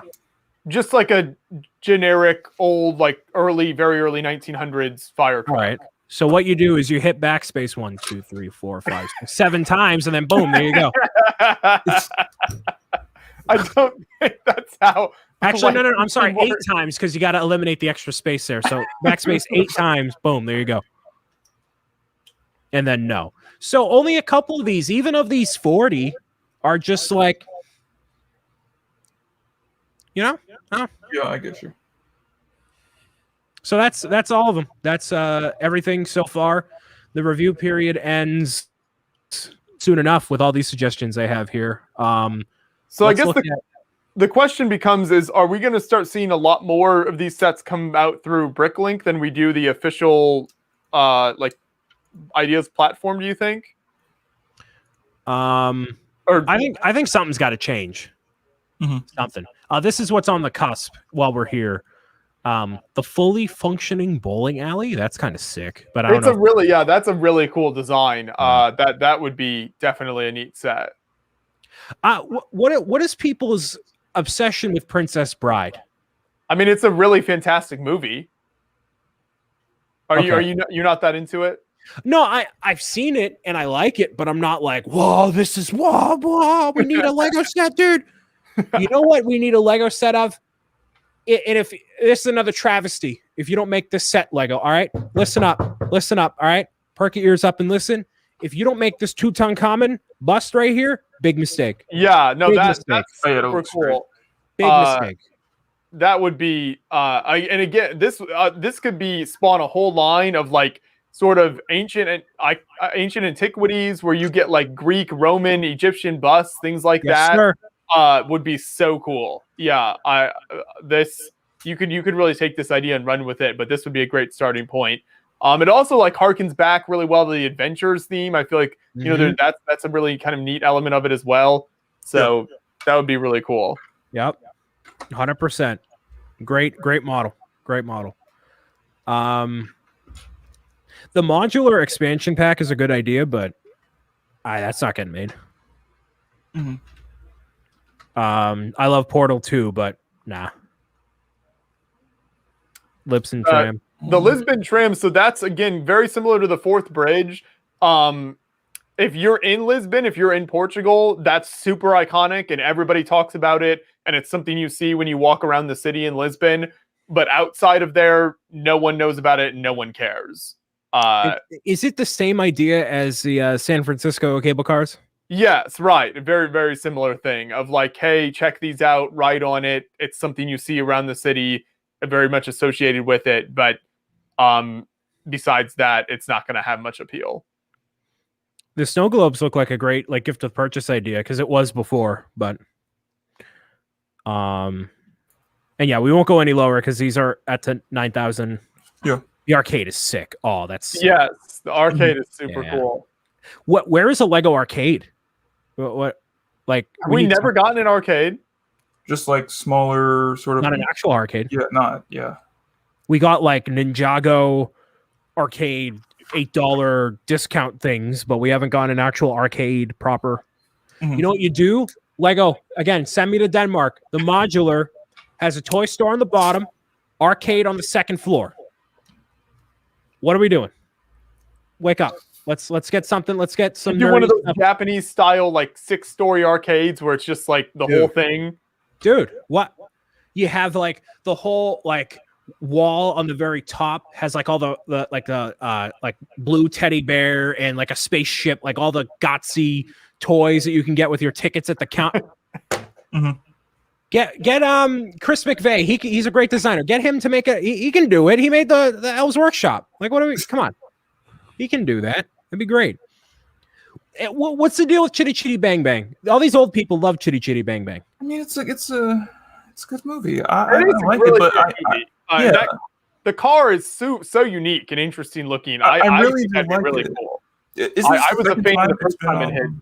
Sorry, Kirk, go ahead. No, I was just saying, isn't this the second time it's yes been submitted? Yeah. And you're not getting that chrome. Don't even think about it. No, it's gonna be. See, that's so cool though. Oh, it really is. You're not getting it. Don't even think about it. Hey, if you can dream about Peach's Castle, you know. Listen, all right. They made chrome. They made chrome for the Naboo Starfighter, and that's it. That was 20 years ago. Let's let chrome go, kids. Okay, it's done. That molding machine is buried somewhere in Bill, and they can dig it back up again. Well, the molds, yes, because they use them to this day. But the color, I don't know how they did it. Whatever. But yeah, there's all those. So the chrome is the only reason to get the car. Well, it looks like the car's not getting made. So that is literally everything. That is, probably going to get 10,000. That has gotten 10,000. Might be ADP. Whatever. Is Chitty Chitty Bang Bang a Disney property? I don't know. I can't keep track. Nah, they own everything. They own Beyond the Brick, actually. It's crazy how that works. Yeah. The fat stacks of cash there. But yeah, that's everything. What will be chosen as Lego ideas? Who knows? But we'll know soon enough. Probably the fall, at least for this upcoming wave. So here's hoping we get some hotness. But the things that are on the docket now that Winnie the Pooh has been not quite released yet, but is known, is Home Alone, The Globe, Sonic, Typewriter, Seinfeld. Hey, what are we talking about? Van Gogh. Pending idea sets. What was that one you said, Joshua? Van Gogh. Van Gogh. So a healthy amount in the pipeline. I'm so excited. So many of those are so standout models to me. I love the direction. I hope Ideas continues to go in this direction with those types of models. I think that'd just be amazing. Southern Pacific asking when's the cutoff again? I think May. So we're only in March, dude. Like, we got a while to go. So we're probably going to take a look at this list again of like what we haven't talked about eventually. And I did not do a good job building very fast. I still have a bag left after this, so I don't think I'll finish this on the stream. We can wrap up here. I don't need to. We don't need to wait around for me to finish the whole thing. That's fine. It's all good. So yeah, that's everything. And Yeah. So what, Brian? What if there was one set from all of it that could be made? What's your number one choice? ooh, okay. I will. As much as I would love a Hyrule Castle, I'm going to use that magical ticket on the Metroid set because I don't believe that's going to get made otherwise. So that's what I would choose. What about you? Oh, that's a tough choice. Well, that's why I threw it to Kirk. I said Kirk. Oh, So you could have time to sorry. think. oh, I didn't hear the Kirk part. I would probably say Metroid too. Because I feel like I was gonna say Polar Express, but I also feel like that does have a chance. I really feel like it has a chance. So I would give my ticket to Metroid. It's got to be one of the castles, and I don't know. At this point, they're all pretty amazing that are in there at 10,000. So I don't even know if I have a preference out of all of them. I think the one. What was the one that was kind of bigger that was designed by the same guy who did one of the other projects in there? Which one was that? He has a couple projects. In the 10,000 in there right now. I can't remember which one it was called now. I don't know. Anyway, it had more. It was kind of bigger model compared to some of the others, and I think that one, the one I'm thinking of, would be my favorite. But yeah, I would say one of the castles would have to be my number one option from all of these. Excellent. There will be more added to the list eventually for sure. Here before we go ahead, and then I'll just show the progress. I got this done so Wow, far. you made pretty far. Yeah. So got let's see, 1, 2, 3, 4. So 4 more bags left. I did both Rachel, Gunther, and forgot this guy's name. I think it's Joey. Joey Tribbiani. Okay, yeah. So it's Joey. So I got those. Okay. Hey, Kirk. Yes. How you doing? I understood that reference. Okay, Oh, this is why Friends fans are so annoying. How you doing, huh? All right, yeah, but no, I like how it's turning out so far. It's a very detailed and intricate model. Joshua, can you wrap up the show? Because I'm expecting some hotness. I gotta go. I gotta pick it up. Yeah. It's not Peach's Castle, Chad. I would tell you if it was, but no. Oh, maybe it is though. You don't know what I submit your address for. I put your address in for all sorts of things all the time. Yeah, you did. You did. Oh, boy. Oh man. I just got a window pulled up with your address to copy paste it into anything that I can man. find. Thanks, man. Love you too. Oh. Well, with that, I think that'll close it out for us. So I've gotten 2 of the models together. Here's what I have done of the T-Rex so far, the feet and part of the body. I'll finish it at some point here. I'll probably just wait till next week's stream. We'll see. I think it'll look good on display as well. I love this is my favorite part though. It's in the Indiana Jones skeleton. That's so cool. I love that. That's of the fan designer, I believe. What's that? Like that, the nameplate is supposed to be for the fan designer Oh, okay. underneath the skeleton. Oh, Gotcha. Just a fun fact for you. Fun fact. yeah. Well, we will let Brian pick up whatever's arriving at his door. Thanks everyone for watching, for chatting with us. As always, it's always fun. We'll be back next week. Don't forget about making your channel trailer. If you want us to feature it in a live stream, make sure to send that. You can email it or tag us on social media, however you want to get a hold of us anytime before the end of the month, and we will include that in a live stream. So thank you, everyone. See you soon. Bye.